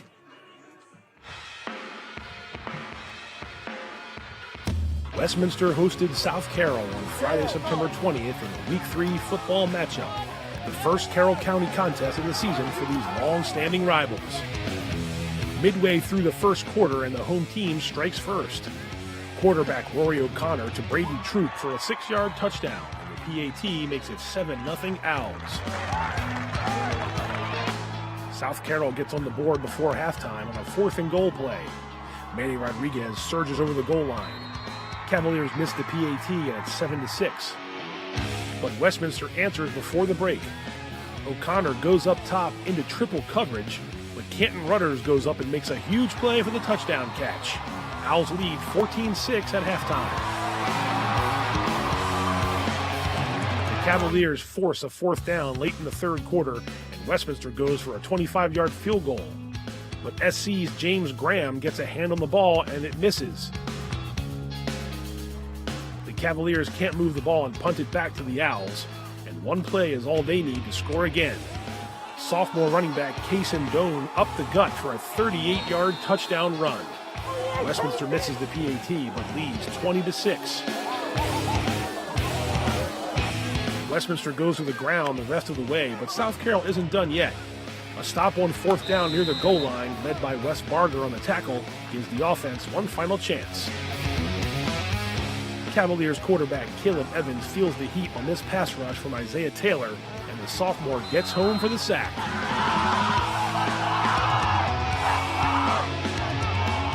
One last gasp for the Cavs, and Evans' pass gets picked off by Westminster's Hayden Turner to seal the deal. Final score is Westminster 20, South Carroll 6. Rory O'Connor throws for 2 touchdowns, and the Owls run for close to 150 yards in their first win of the season. Good defensive effort, good all-around win there for Westminster, last week's game of the week. And we'll have the Owls actually next week as well as they take on Man Valley. But first things first, they're playing Walkersville this week. And we'll stick with football and actually give you our most latest CMSportsNet Athlete of the Week. It comes from Century High School, where this senior did pretty much everything he could to put the Knights on his back and get a win last week. Let's go ahead and take a look at our Athlete of the Week. All right, this week's CMSportsNet Athlete of the Week, JT Ferguson, Century Football. Huge day, JT, 100 yards rushing, touchdowns, defensive touchdowns. He kicked a couple extra points. He had a 2-point conversion. You're probably pretty tired at the end of that game, but what was that feeling like to not only get the win in convincing fashion like that, but just, I would say it just cements the fact that I think you guys feel like it's a different team this year. Yeah, no, just the team-wise, everything like that, it was a lot better. The feeling after was incredible, nothing like ever before. With the student section storming the field, it was just amazing. Even after that, coming to school Monday, it was just amazing. Everybody giving you congrats and stuff like that. It was just amazing. Now, you play both sides of the ball. You've had games where you're picking up tackles and playing offensively well. Did you have a feeling as the game's going on, like, hey, I'm really dominating this game? I know it's not all about the stats, but 100 yards rushing and multiple touchdowns, both sides of the ball. Did you feel like you were having that kind of game as the game was going on? Yeah, I definitely felt like things were coming my way and stuff like that. I mean, it's just some people have games, some people don't. But I feel like just the whole team had today. Like, it wasn't just me rushing around. It was not 1 against 11. It was definitely 11 versus 11, and we just had the better come out. That's a good point. I mean, I think in years past, and other teams had this problem too sometimes, you have to rely too much on 1 or 2 guys. You told us in the beginning of the season during our pregame stuff, or our preseason stuff, that that's not the case this year at Century. And, 3 games in, I think there's even a game you probably thought you had to win in week 1 and maybe clean up a few things. And you're learning each week. What has been the biggest difference 3 games in that this Century team is different than the ones in years past? Yeah, so like first game came out 15-20, big loss. It was definitely heartbreaking, but it was definitely a look like, yeah, we're a different team. Right. We're not the same Century that's getting blown out. Right. We're a different Century coming here, putting points up on the board. We just got to finish it, and that's what we did this Friday. I know it's just 1 week, but if you look back at last year, offense struggled. This past week, you scored almost as many points as you had all of last year. Yes, it's a 1 week at a time kind of thing. That's got to be a huge confidence boost for your guys as county play starts to pick up here, that you guys know you can compete with everybody around. Yeah, it definitely was a big pickup for our line, right? Our line just knew that they could blow this D-line off the ball, and with that confidence coming in this week, just a game changer, hopefully. Well, congrats on a great week. Good luck the rest of the year. JT Ferguson, our latest CMSportsNet Athlete of the Week. CMSportsNet Athlete of the Week is brought to you by Barnes Bollinger Insurance and by Raising Cane. Congratulations to JT Ferguson, the latest CMSportsNet Athlete of the Week. You see, Ferguson's Knights will be playing tomorrow night at McDaniel College when the Century takes on Winners Mill. The game got moved from tonight because of really, really poor field conditions, unfortunately, at Century Stadium. Westminster's hosting Walkersville tonight at Ruby Field. South Carroll's got Man Valley at Parker Field. And this one, Francis Scott Key at Liberty at the Lions stand. It's about to begin the second half. Here you see the football standings entering week 4. FSK still sitting atop the standings, but if this holds, Liberty would move in at a 2-0, and FSK would suffer its first loss of the year. But we have a whole half to go here in the Lions Den, as you see Tristan West, who was making some plays for sure in that first half for the Liberty Lions.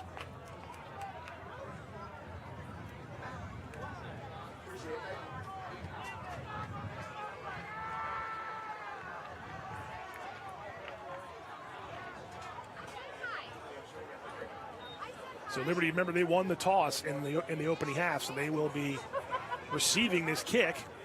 And FSK, after they break that huddle over there, will come out to kick the ball away, and we will begin play in the third quarter. Here come the Eagles. Again, definitely not a insurmountable lead here. 2 scores is Back deep.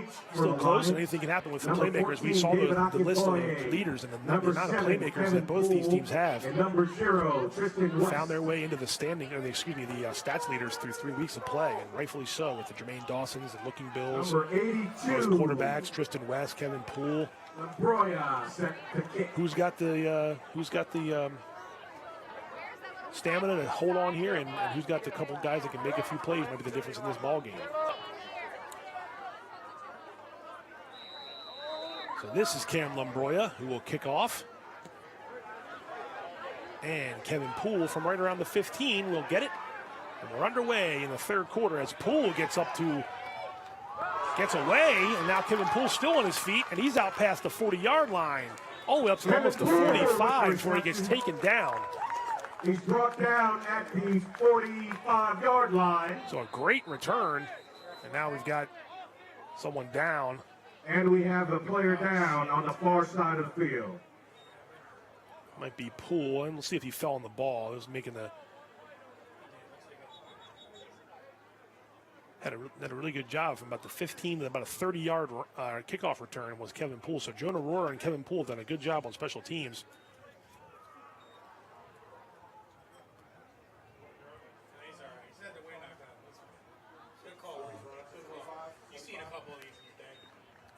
Poole popped right back up.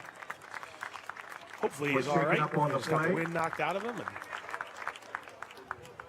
Gives a quick wave to the FSK sideline, letting them know he's okay.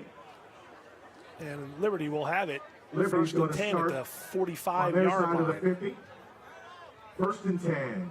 Poole comes off under his own power. He seems to be okay. Left in the third quarter.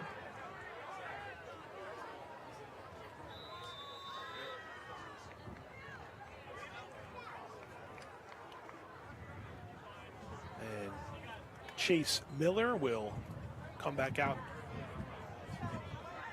to operate the Liberty offense.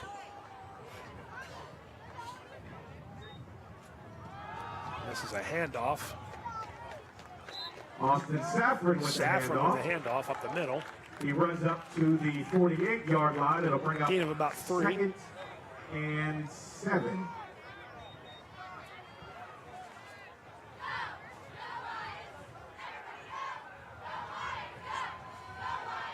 So Austin Saffron now back in the place of Kevin Poole, who's on the sideline working out the injury he sustained on that kickoff.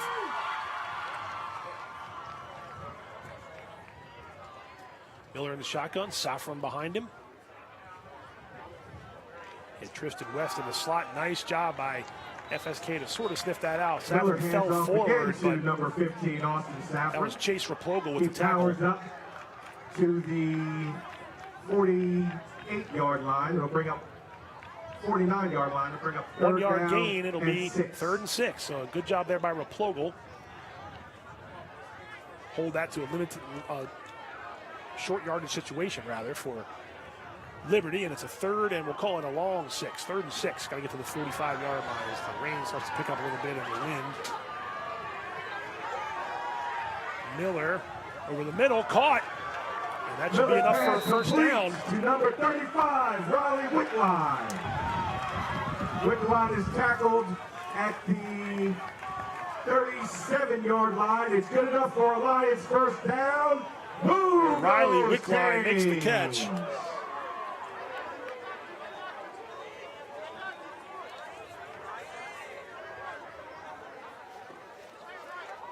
And that's enough for a first down. So a nice catch and run.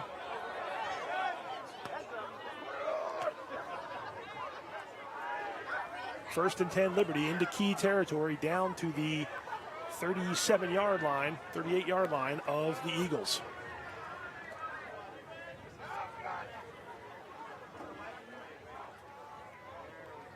High snap, gathered up. Saffron with the carry. Austin Saffron powers up the middle.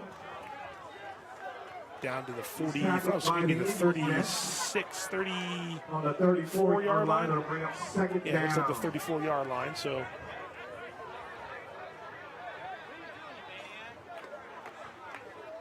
Just inside the 35. So the Lions on the move here on their opening drive of this third quarter.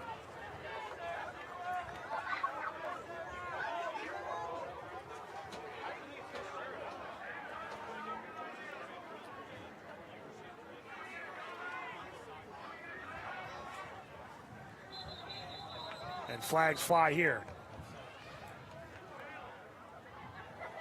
Looks like FSK jumped over the line. That makes second down more manageable for the Lions, and they did. Penalty is up the Eagles. Little movement there at the line. Ball is going to be put at the 29-yard line. Colby Petrie just a little anxious there, number 55, but it'll now be a second and about 2 from the 29-yard line.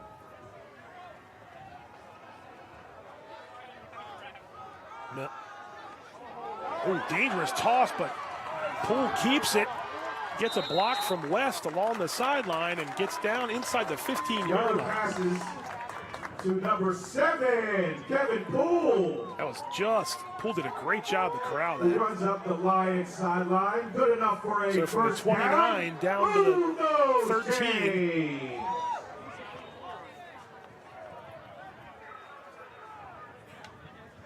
Pick up of 16 yards. Oh, yeah.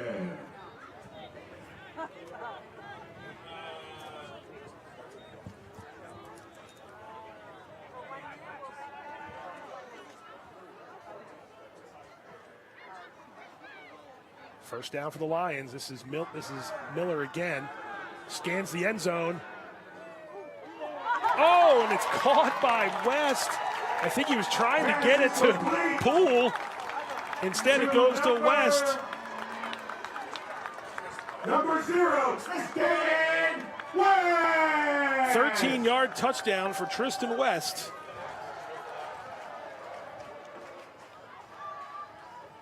And the Lions strike on the opening drive of the third quarter. Chase Miller had a lot of time to look around. I thought he was trying to get it to Poole right here in the front. Goes over Poole, and West makes the catch.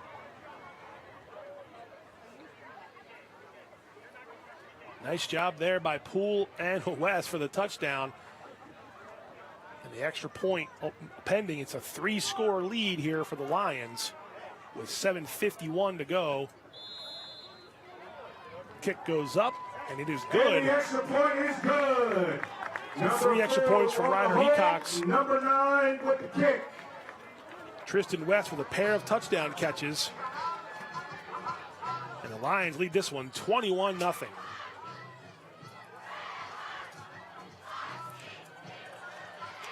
That was a nice opening drive by Liberty. Here's a replay of that touchdown. See Miller come toward the near sideline. He's got some receivers to choose from. Let's see if he wasn't trying to get it to. I guess he was looking for West. Poole was doing the best he could to try to get the ball, but it does go to the big Tristan West. And the big man's got 2 touchdown catches now. We saw him have that sack on defense. So he's playing well on both sides of the ball here, as are many others. But back deep for the Eagles. Number 3. Dawson. Celebration there just outside the end zone. Looking Bill. The concession stand side of the Lions Den here at Eldersburg. And it's all Liberty right now. 21-0 as Hecox kicks away. And this is Looking Bill on the far side there.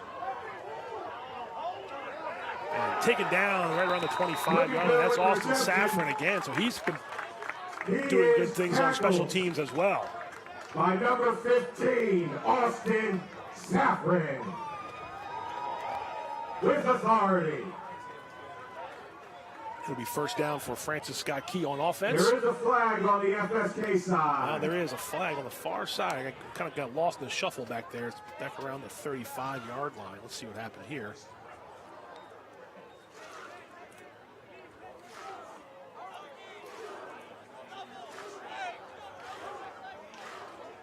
Waved it off, I believe. Waved it off.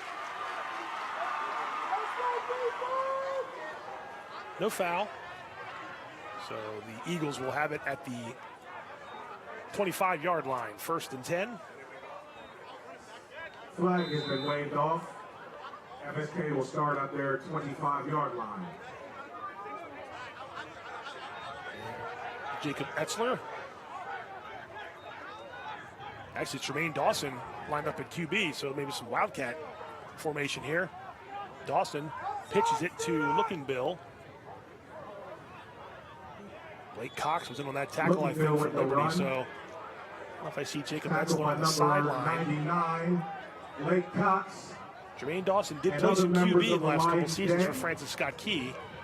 Gain of about 2. Bring up 2nd and 8. So it'll be 2nd down and 8. And it looks like maybe Jermaine Dawson is your QB right now for the Eagles.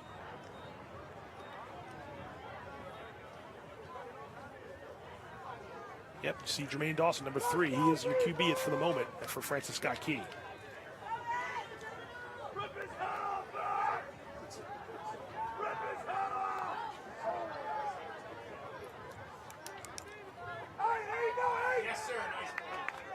Dawson keeps.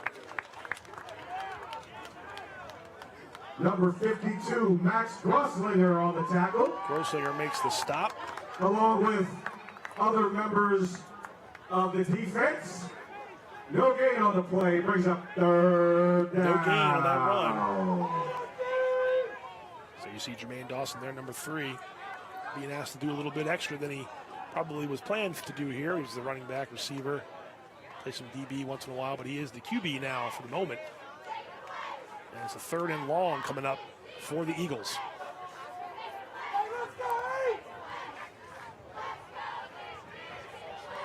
Now it looks like Etzler's back, so it is Etzler again. So going with 2 different guys here at QB, and now there's a penalty on this play. And I think the Eagles are going in the wrong direction. Delay of game, I believe, on FSK. Delay of game on Etzler. It's a 5-yard penalty. 5-yard penalty. We'll back him up to 3rd and 12 to the 23. 23-yard line. It still remains. So a few too many of these for FSK so far in this game. Couple too many self-inflicted penalties. Drive killers if you're Coach David Cunningham and his staff. The rest of the way, you're going to want to have pretty much next to none of those if you want to stand a chance to get back in this ball game. 3rd and long. Etzler back into QB. He steps up. He's going to keep it. No one is open. Liberty's on him. Etzler goes down. Kevin Kern. By number 77, Logan Tasker. Logan Tasker. Number 34, Kevin Kern, for a loss on the play. Loss of 1 yard after all is said and done, and it'll be 4th down, and the Eagles will line up to punt. Eagles are set to punt back at the 40-yard line. Kevin Poole and Jonah Rohr. Jonah Rohr and Poole are back at deep to receive this punt.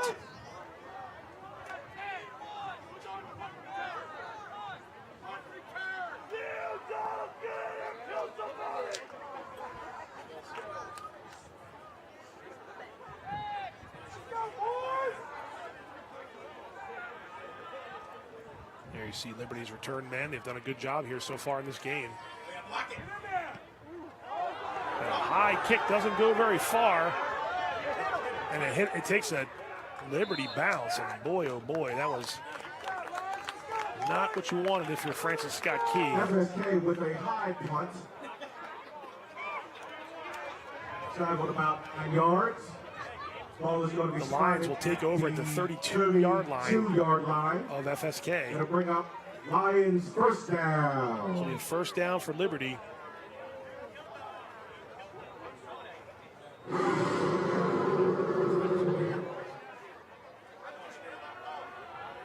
Four and a half minutes left in the 3rd quarter. CMSportsNet Game of the Week live from Eldersburg, where Liberty is in control right now, 21-0 on Francis Scott Key.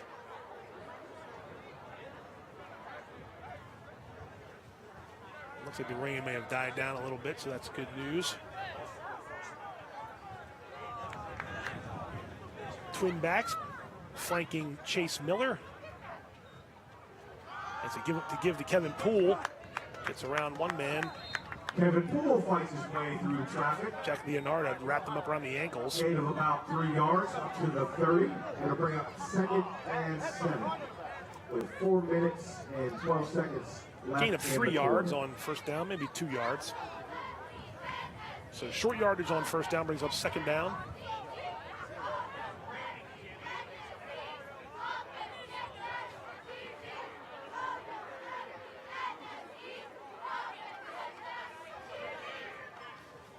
Another give to Poole, this time slipping, and Bryson Lookingbill, I believe, wrapped him up number 4. Poole with the carry. Lost 2 yards. Back to the original line of scrimmage, so it'll be 3rd and about 10. Loss of 2 on the play, brings up 3rd and about 10.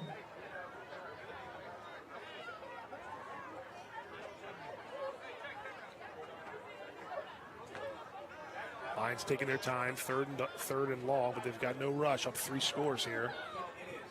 Key needs the ball back and needs to get going on offense.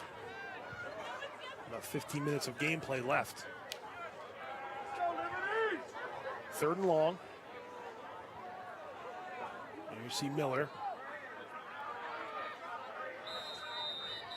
And whistles. Is it delay of game? Delay of game on Liberty. Delay of game on the line. So it pushes them back 5 yards. Pushing it back 5 yards. 3rd and 15 at the 35. Ball is going to be spotted at the 35-yard line. Brings up 3rd and 15.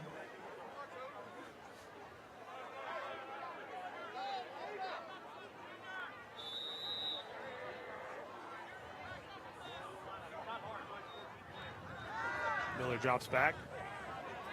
Looking to throw. Tristan West had the man beat. Little overthrown. Miller's pass intended for number 0, Tristan West. It's incomplete. West had a step on his man, but the ball was overthrown. It'll be 4th and 15. Let's see what Liberty wants to do here. Number 9, Ryder Heacock. Heacox is out. Looks like Liberty's going to punt. Set the punt.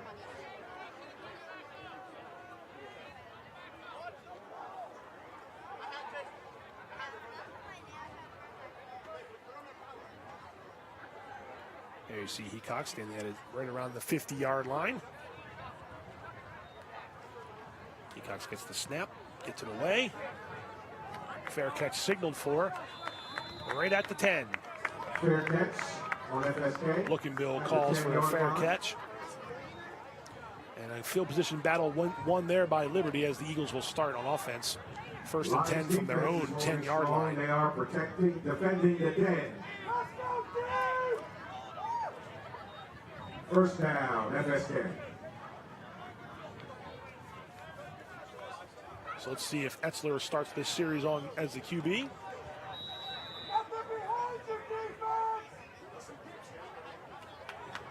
He's got Jermaine Dawson behind him, so it is Etzler and Dawson in the backfield. Gives to Dawson. Dawson makes a man miss, makes another man miss. He's got first down yardage. Nice run by Jermaine Dawson, Junior Dawson. Now for the first down, he's tackled by number 2, Charlie Frothingham. Out to the 26-yard line. 26-yard line. Gain of 16 on first down. And that's, you need a bunch of those if you're Francis Scott Key. Nice running by Jermaine Dawson there.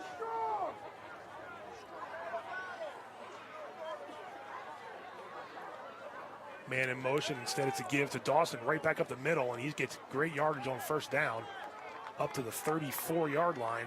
Dawson runs up the middle for a gain of about 8. 8-yard pickup on first down. Bring up 2nd and 2 from the 34-yard line. 2nd and short from the 34 as Key is on the move as we get close to 90 seconds remaining in this third quarter.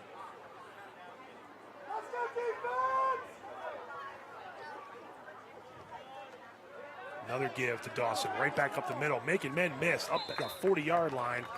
Good for a first down, pickup of 6. FSK runs, he's tackled number 3. Dawson, he's tackled by number Dawson 4. getting a bulk run here and making a good job on this drive is the senior. Dawson's run is good enough for an FSK first down. Ball to the 40-yard line. 40-yard line.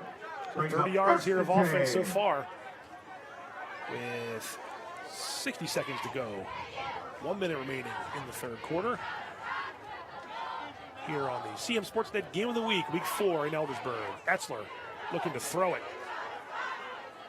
Over the middle, almost intercepted. Frothingham. Ball is almost intercepted by number 2. Good coverage. Chase Frothingham. Raploga was the intended receiver. It brings up They second both slid down near about the 40. 50 and looked like Frothingham had most of the chance to get that one, but the ball hit the ground, so incomplete.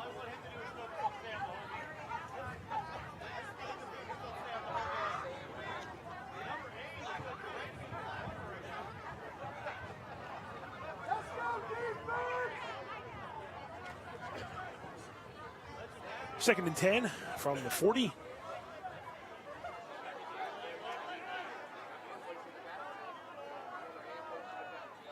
And in motion again, this is another give to Dawson.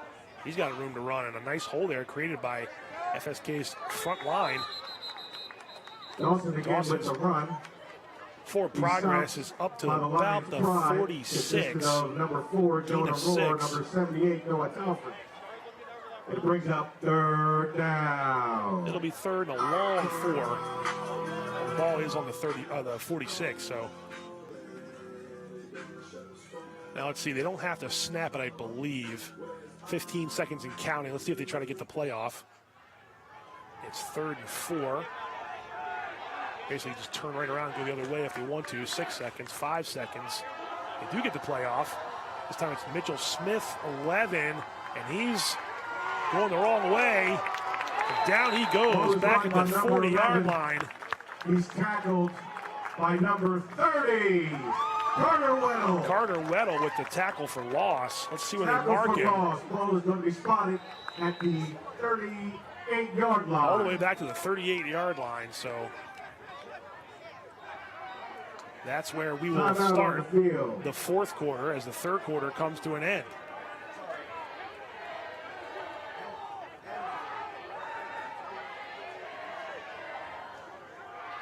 There's your third quarter score. Liberty in command here, 21-0. The Lions lead Francis Scott Key, and the Eagles will have a 4th and long after that nice tackle for loss. Actually, that was the end of the third quarter. So we'll see what Coach Cunningham draws up here on this 4th down. You're down 3 scores. You figure you need the ball back a couple more times, obviously, to have a chance to score here on offense. So might be 4-down territory, but we'll see what happens here as they come out of this end of quarter timeout.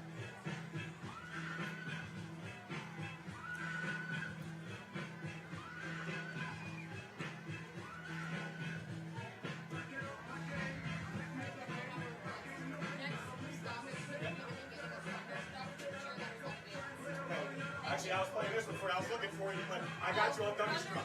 Not a problem.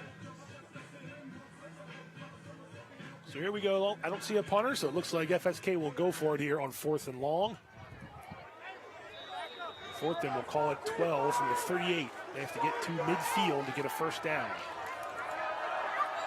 Etzler is in the shotgun.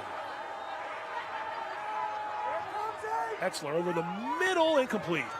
Trying to get it to Chase Raploga. Number 2. No can do, and it's a turnover on downs. And so the Lions will have solid field position once again on offense.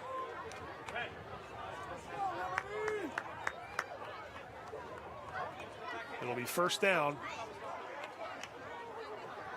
for the Lions.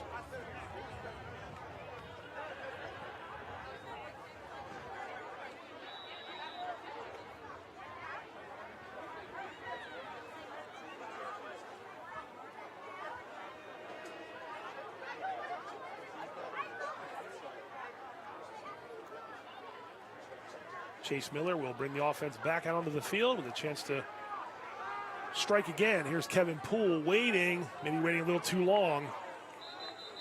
That time tackle made by Riley Fitzgibbon. Kevin Poole, he's tackled by number 65 and number 72 of the Eagles. Also 65 on the tackle. Corey Stouffer. Going to be a loss of 1, it looks like, on the play. Nice job there by Brings up Fitzgibbon and second Stouffer. down. Losing 1 yard. And Poole comes off slowly to the sideline, so Safran will be in their backfield, I believe. West Akamboye on the far side. You see him trotting out. 4 wideouts in this formation for Liberty. And Miller has Safran to his left. And it's a shotgun snap. Miller over the middle. Incomplete. Looking for West. Miller's pass is incomplete. His intended target was Tristan West. Bring up 3rd down. Stops the clock. 3rd and 11. We'll call it the 39.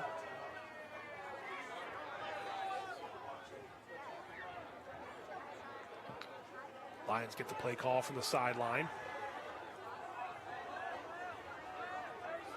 On this misty, rainy, early Friday evening here. The last Friday of September. That's hard to believe. The next week will be in October. Fall will be in full swing. 3rd and 11. That pass behind West, and Adelaja did a good job there. Almost an interception. Intended for Tristan West. It brings up 4th down. Ryder Hecox set to punt. Liberty will punt, being lined up in punt formation. Ryder Hecox will trot out to around midfield. And Looking Bill is standing back around his 10 to receive the punt. 10:51 to go in this one. Little rain pick up again here at Liberty, but other than the middle of the field looks fairly decent. Sidelines are a little muddy and rough shape, but good job by Liberty, Ed DeVincent and crew to get the field ready for play here. Not an easy task on this weekend, and Hecox had a little too much of this one. And that takes an Eagles bounce and didn't go very far, all the way down to the down by Austin Safford at the 34-yard line. So both punters having a little bit of trouble here. Conditions notwithstanding, it's not an easy job anyway, and you throw these conditions in, and it makes it tough. So the Eagles back out on offense and try to do some work here and try to get on the scoreboard. Lions will like nothing more than to pitch a shutout here and pick up county win number 2. They beat Man Valley last week, and they could beat the front runners right now, Francis Scott Key, and assume that spot. Still 10.5 to go. This is a handoff to Dawson. Up the middle. Dawson with the run. He stops by number 15, Austin Safran, and number 55, Danny Nelson. Nelson and Gain of Safran about 4 yards on the play. On the tackle, and another Lion down. We have an injured player on the field. Eagle, and it's Jermaine Dawson. That's not what you want to see if you're an Eagles fan. Now Dawson's up. A little woozy, and Coach Cunningham you see out there to look at him. He is standing up, so that's a good sign.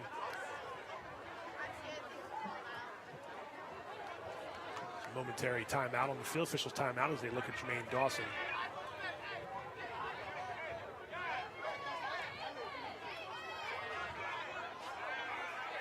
A reminder, next week, Game of the Week takes us up to Manchester, where the Owls and Man Valley will square off again October 4th. 6:30 kickoff. We'll try to go on the air around 6:15 for some pregame coverage. They played in the playoffs last year at Ruby Field, and Man Valley went to Westminster for a long time. Knocked them off, knocked them out of the regional playoffs. Huge win for Man Valley, and a lot of sour taste in the Owls' mouths, and I know they're going to be looking forward to that game, and so will Man Valley, and so are we. And so we'll have Game of the Week coverage for you next week, next Friday the 4th, first weekend of October. Looking forward to a good one in Manchester. A good one here so far if you're a Lions fan, as Liberty has the 21-0 lead. They have 10 minutes to go in regulation as the Eagles trying to get something going on offense. Other than Jermaine Dawson, it's been few and far between the big plays. You're looking to see if Bryson Looking Bill could be a playmaker here, and he's had a few chances, but Liberty's defense doing a pretty good job bottling them up. There's a carry there by number 7, Damian Blizzard. He's tackled by number 30, Carter Weddle. Up to about the 41-yard line. 3rd down.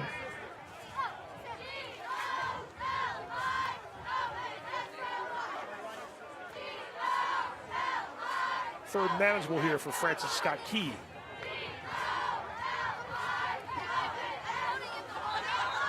And let's see some jumping around on Liberty's side. Let's see if the Eagles move or if Liberty went offside. They did, and that might be enough for a first down.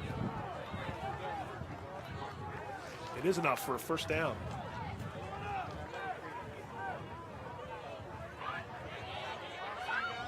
Up to the 46. Encroachment on the defense. Ball's now going to be spotted at the 46-yard line. Good enough for So a one of Eagles those goes first Eagles down. way, and the Lions get the penalty, and the Eagles get a first down out of it. 9:15 and counting. Ball up past the 45-yard line. 1st and 10 from the 46.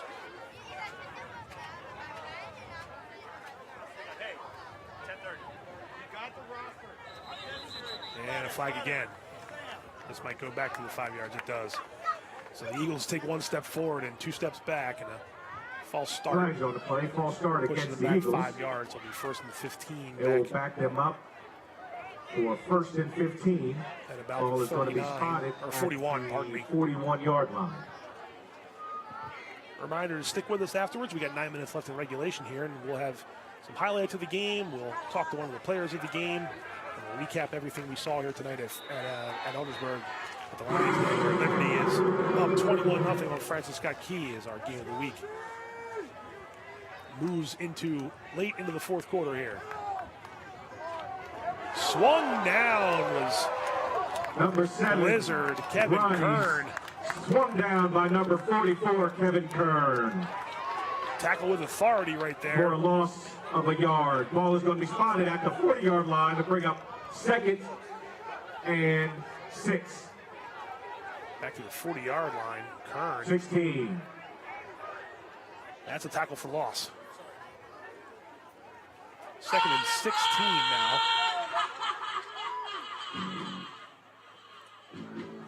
Blizzard on the wrong end of that one as Kevin Kern celebrated afterward with his teammates. Another handoff. This is Dawson. Gets around some defenders. Jermaine Dawson still playing hard. Dawson weaves his way around. Up to about the 47-yard line. FSK sideline. He's tackled by number 14, Gain of David 7. Akinboye. Ball is going to be spotted at the 47-yard about line. 8. Bring up 3rd down.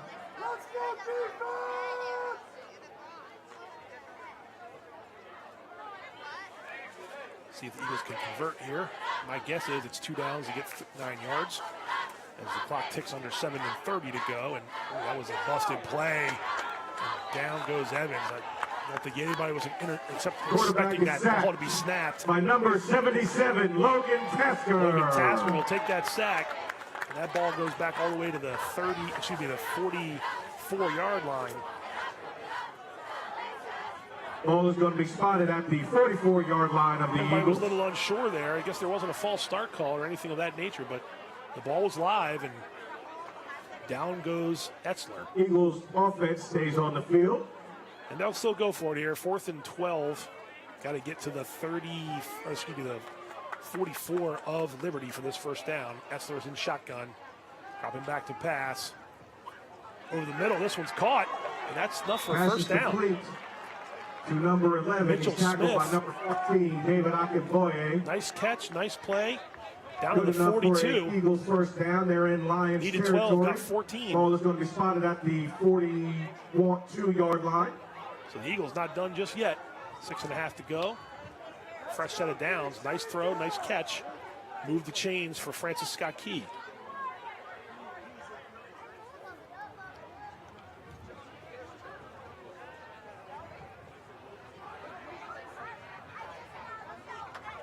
There's another handoff to Jermaine Dawson. Met right at the 40. The ball Dawson, came out, then they're going to say he was down. with the Ball carry came hit out. by number 15, Austin Saffron. Austin Saffron right on him on the tackle.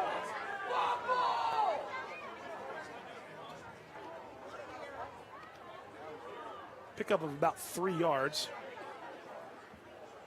Good tackle by Saffron.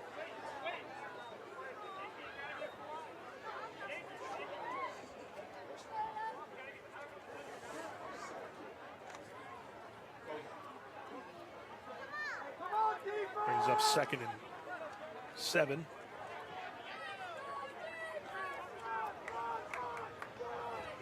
There's a little toss to Replogle. Nice job by the Lions to stretch that play out. The ball is pitched and run up to the FSK sideline. Runner is tackled by number 8, Stephen Puckett. Stephen Puckett on the tackle, and its ball's back to the 38-yard line. Down.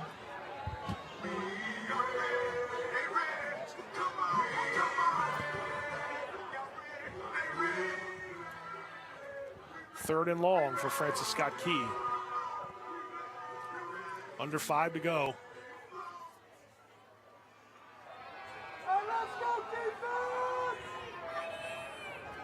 Fakes the toss. Jermaine Dawson tripped up. Nice job. He had room to run there. By the Lions, number 5, Colin Martin. That was Colin Martin on the tackle. Otherwise, Dawson had room to run. Fourth down. It'll be 4th down, but it's 4th and short here. Short yards to go with the running clock in the 4th quarter, 4 minutes, 25 seconds. Eagles will go for it again here on 4th and about 2.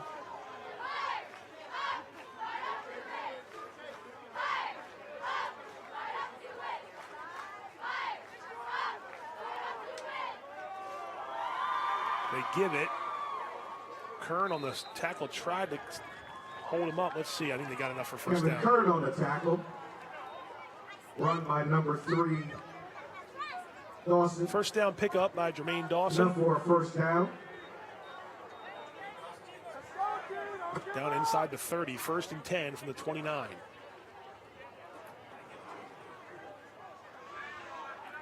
Looks like the Eagles are just trying to get on the board here on this drive. Not in a tremendous hurry here, down 3 scores, but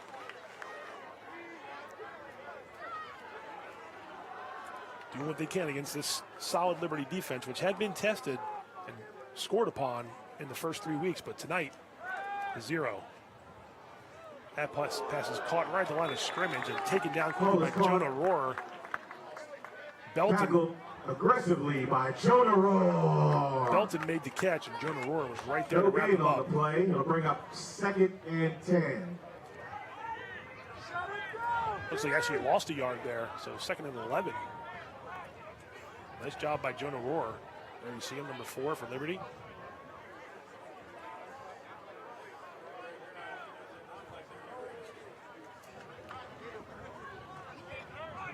Second and long. Under 3 minutes to go in regulation.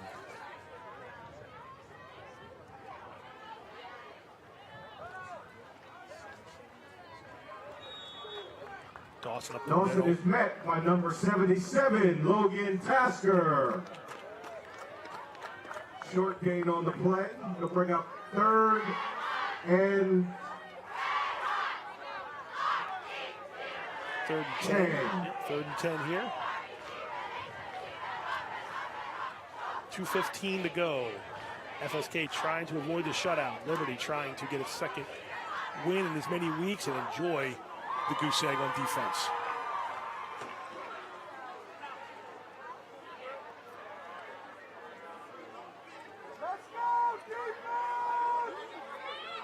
Jermaine Dawson on the sideline here with his 3rd and long play. Etzler dropped the ball, picked it back up. Now makes something out of nothing there and got up past the line of scrimmage. Nice job by Etzler. But recovered by FSK.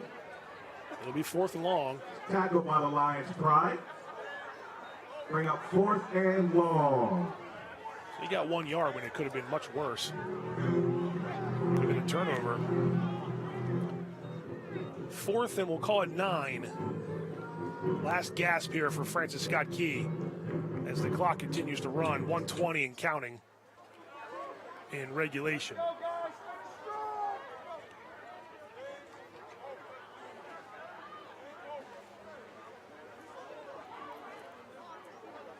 Etzler back to pass. Incomplete. Try to get it to Brayson Looking Bill. Take the target, number 4, Looking Bill. His pass is broken up by number 8, Stephen Puckett again on that tackle. Nice job by Puckett, number 8 for Liberty. And that's a turnover on downs. And if that's the last play, we'll see if it is. That's the last play for FSK's offense. It looks to be a shutout win for the Liberty Lions.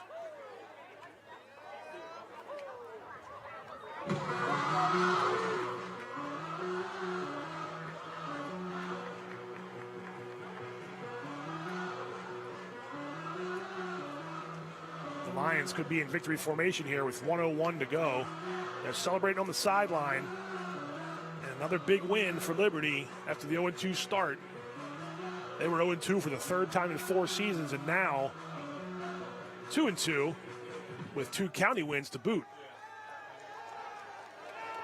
There you see some of the Lions celebrating on the sideline. So they're not in victory formation, but they were going to look to run this out as Miller gives to big hole up the middle. It's Austin Safran. Number 15, Austin Safran. Tackled by Austin Gross, but not before Austin Safran FSK territory. picks up a huge gain from the 28 all the way to the 45. 45-yard line. Bring up first down. Move those chains. 27-yard pickup. And that will about seal the deal here for Liberty.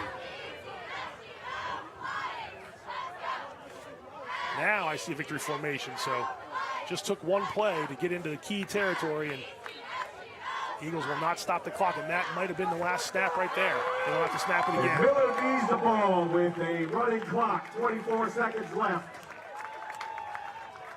You see Chase Miller and company enjoying this win as the clock runs down.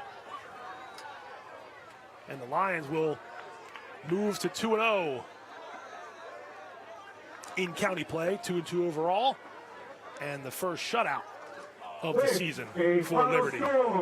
Of 21-0. And there it is, the final horn, that final whistle. And the Lions will have a nice weekend here despite the rainy conditions with their victory, 3-score victory over Francis Scott Key, and the Eagles will suffer their first loss of the year.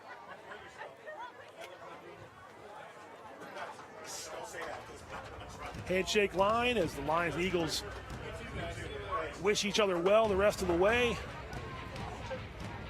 And a convincing win for Liberty. And back to the drawing board a little bit for Francis Scott Key as they, like I said, suffer their first loss.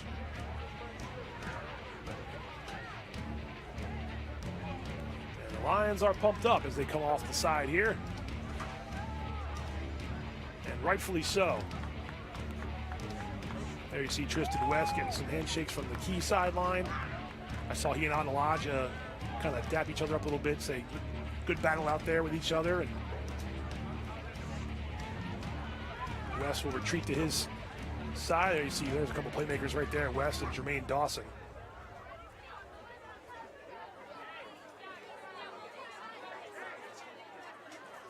Final score, Liberty 21, Francis Scott Key 0.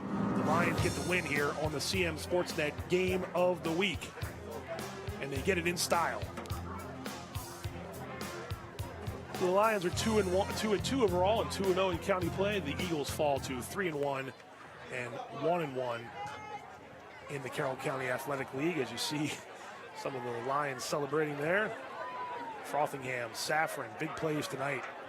Stephen Puckett as well. Those guys were on special teams. They were on defense. They made a lot of plays happen. Chase Miller took him a little while to get going, but he found his big receiver, Tristan West, for 2 touchdowns. Kevin Poole ran for another one. And the big plays mounted up for Liberty. FSK just a little bit inconsistent on their offense. They had a couple drives going well, committed a few turnovers that led to some, obviously a turnover on downs and get the ball back to Liberty. So Key, I'm gonna guess Coach Cunningham and the staff telling these guys we got a lot to work on here. We know where we are now, as in the county play has definitely begun for the Eagles as they fall to 1-1 in the county. And still a good start for the Eagles. They're still 3-1. It's only 2 wins the last couple of years on the field for David Cunningham and his Eagles. As you see Coach Cunningham talking to the Eagles there on the sideline on the far side. And the Lions on the track meeting with friends and family. See a couple guys putting the win sign up, and they earned it, right? 21-0 was their final score. And a job well done for Liberty at home in the middle of a home stretch here on the Lions. Home last week, home this week, and I believe home again next week. And they're also home in week 2 against Boonesboro. 4 straight home games for the Lions. And the last 2 have been victorious. You see defensive coordinator, Coach Mike Krause, talking to FSK. Of course, he came over. There's some fanfare. We're going to take a look at some highlights of what we just saw here tonight in the Lions' Den. And don't forget, stay tuned. We'll have the CMSportsNet Player of the Game coming up shortly.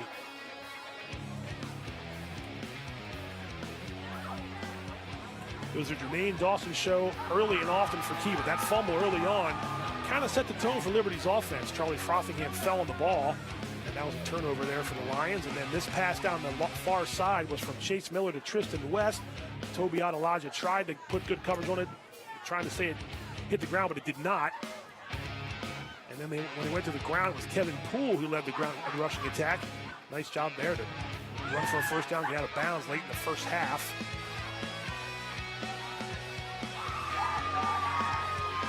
And this was up the middle. Poole did a good job finding his feet there and not to fall down before he crossed the goal line. That went for a touchdown. And that gave the Lions a 2-score lead. Big sack there for Tristan West as well. And then again, Kevin Poole running himself out of bounds and trying to stop the clock.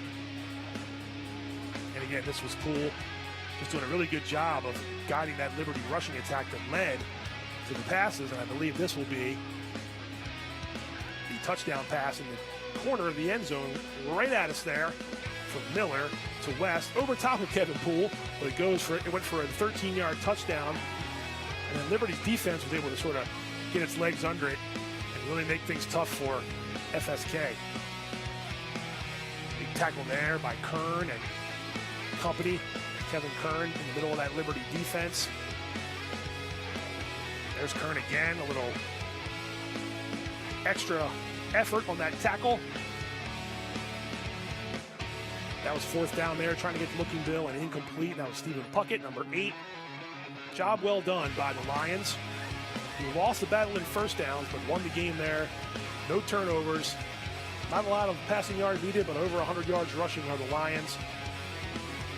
Jermaine Dawson at the bulk of those rushing yards, too, for Francis Scott Key.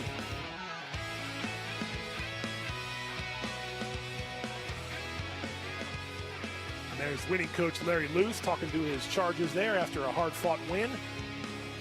They move to 2-0 in county play with victories over Manchester Valley and now Francis Scott Key after losing to Walkersville and Boonesboro to open the season. So a pair of tough customers there. And last week was no easy task. Neither was this one. FSK comes into this game 3-0 for the first time in several seasons. And on the road, you want to defend your turf, right, if you're Liberty. And they did that. They did just that tonight. And probably part of the things that Coach Larry Luth and the staff are telling his guys right there in the huddle, post-game huddle.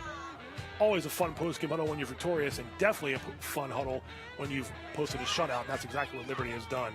21-0 is your final score.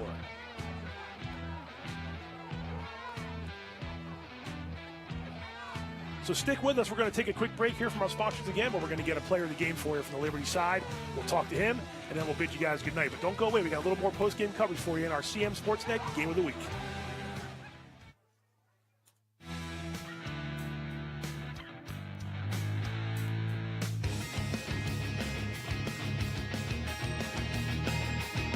Hungry? Genova's to go. Pizza, pasta, subs, and more. Fresh hot pizza right from the oven. Genova's to go. A mouth-watering cheesesteak just off the grill. Genova's to go. Fresh baked bread and plump wings seconds from the fryer. Genova's to go. Genova's to go carry-out, delivery, mobile device, and online ordering is available at all locations. Westminster, Hampstead, Manchester, and our newest dining room in Eldersburg for lunch, dinner, or any time in between. Genova's to go. There's a lot about Sarah and Tara that's exactly alike. They drink the same coffee, they have the same great job, and they both have a high-quality education. The only difference? Sarah spent her first 2 years at Carroll Community College, getting the same exceptional education, but at less than half the cost. So while Tara uses her paycheck to make student loan payments, Sarah can use hers for other things, like going out for coffee. Get started at carrollcc.edu. You can help shape the future. Attend the Kiwanis Youth Leadership Forum. Join us on October 1st at 6:30 p.m. in the Exploration Commons at the Westminster branch of the Carroll County Public Library for a community forum on youth leadership education. Learn from experienced professionals about the essential leadership skills young people need to succeed, including problem solving, communication, and teamwork. Investing in youth leadership education is vital for building a stronger community. It empowers young people to become active citizens, solve complex problems, and create positive change. Kiwanis has a proven track record of empowering young people to become positive forces in their communities. Join us to learn how you can contribute to this important work and help shape the future of our county. Kiwanis invites you to be part of this inspiring community event. Your participation will make a difference in the lives of young people. Skill, dedication, leadership. Just a few of the things it takes to be named CMSportsNet's Athlete of the Week. Hi, I'm Pat Stetzer. Each week, CMSportsNet recognizes an outstanding player for their contribution to their sport. Meet some of Carroll County student athletes and join us as we celebrate their performance, impact, and outstanding accomplishments. CMSportsNet Athlete of the Week is brought to you by Barnes Bollinger Insurance and by Raising Cane's. Hey there, I'm Pat Stetzer. And I'm Michael Duffy, inviting you to join us for The Score and more. Each week we'll talk about high school sports in Carroll County. We'll share information about upcoming games, highlight coaches and athletes, and much more.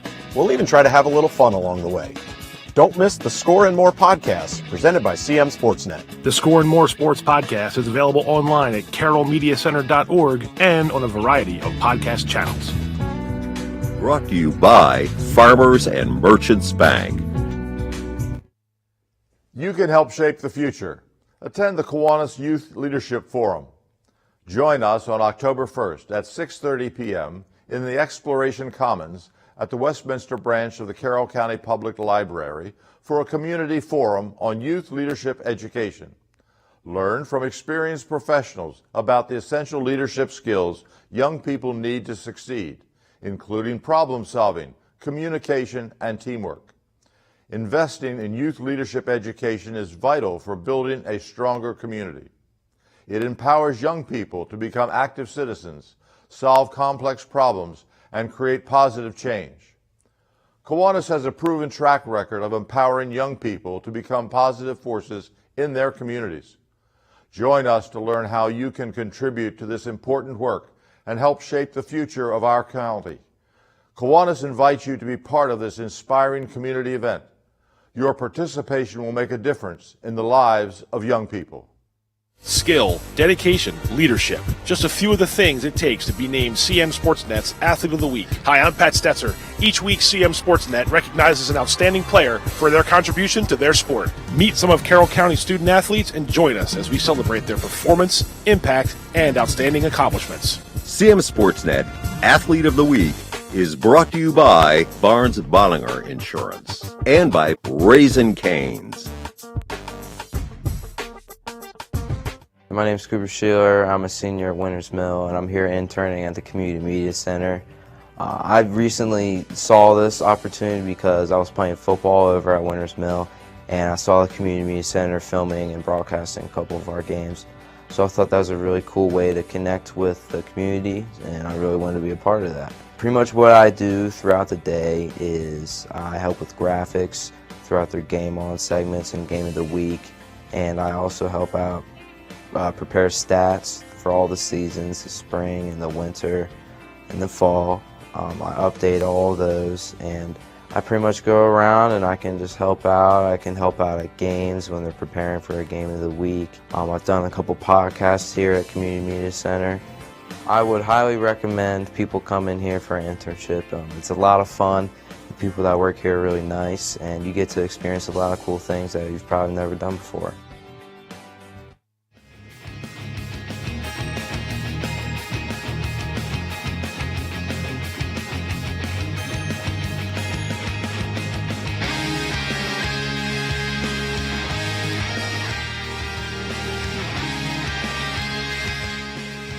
CMSportsNet Player of the Game is brought to you by Genova's To Go and by Anne Arundel Dermatology.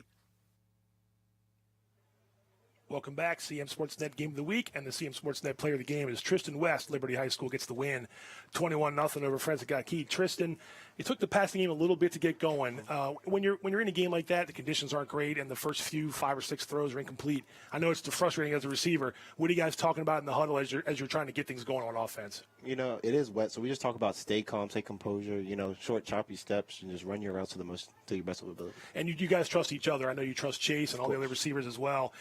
When it did start to click, it clicked pretty big for you guys. Talk about the touchdown catch you guys had down the sideline there. Elijah from Key was doing a pretty good job on you, but you were able to go up and get it.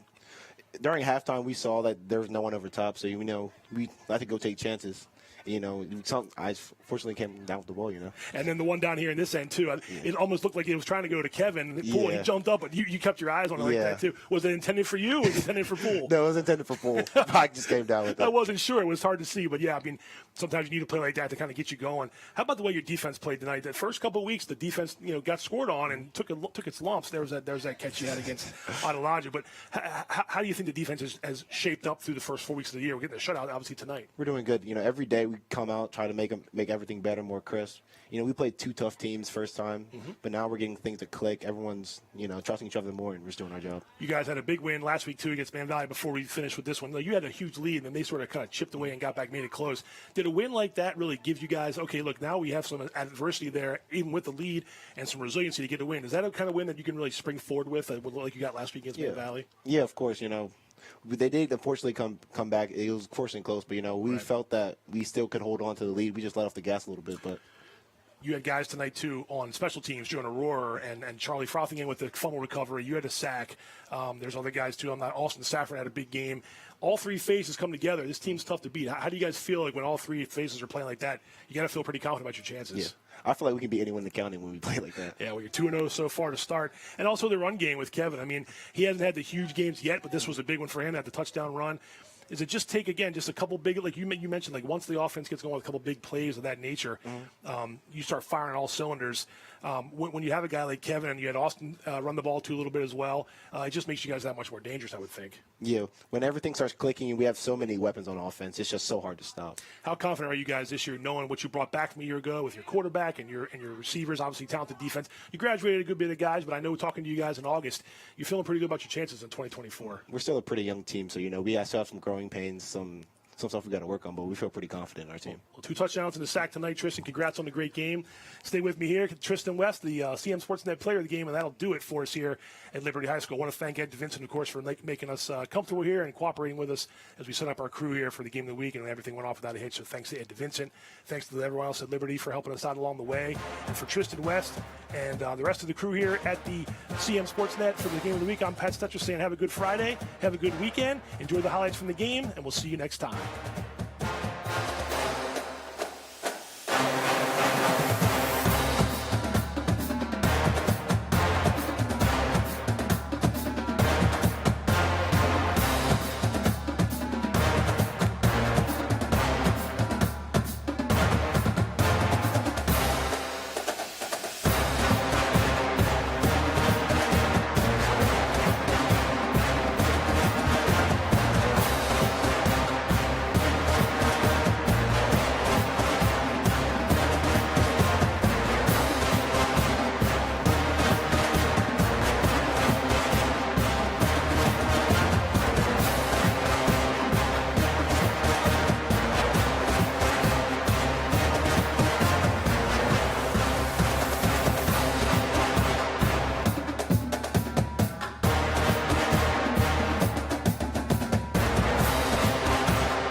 Hungry? Genova's to go. Pizza, pasta, subs, and more. Fresh hot pizza right from the oven. Genova's to go. A mouth-watering cheesesteak just off the grill. Genova's to go. Fresh baked bread and plump wings seconds from the fryer. Genova's to go. Genova's to go carry-out, delivery, mobile device, and online ordering is available at all locations. Westminster, Hampstead, Manchester, and our newest dining room in Eldersburg for lunch, dinner, or any time in between. Genova's to go.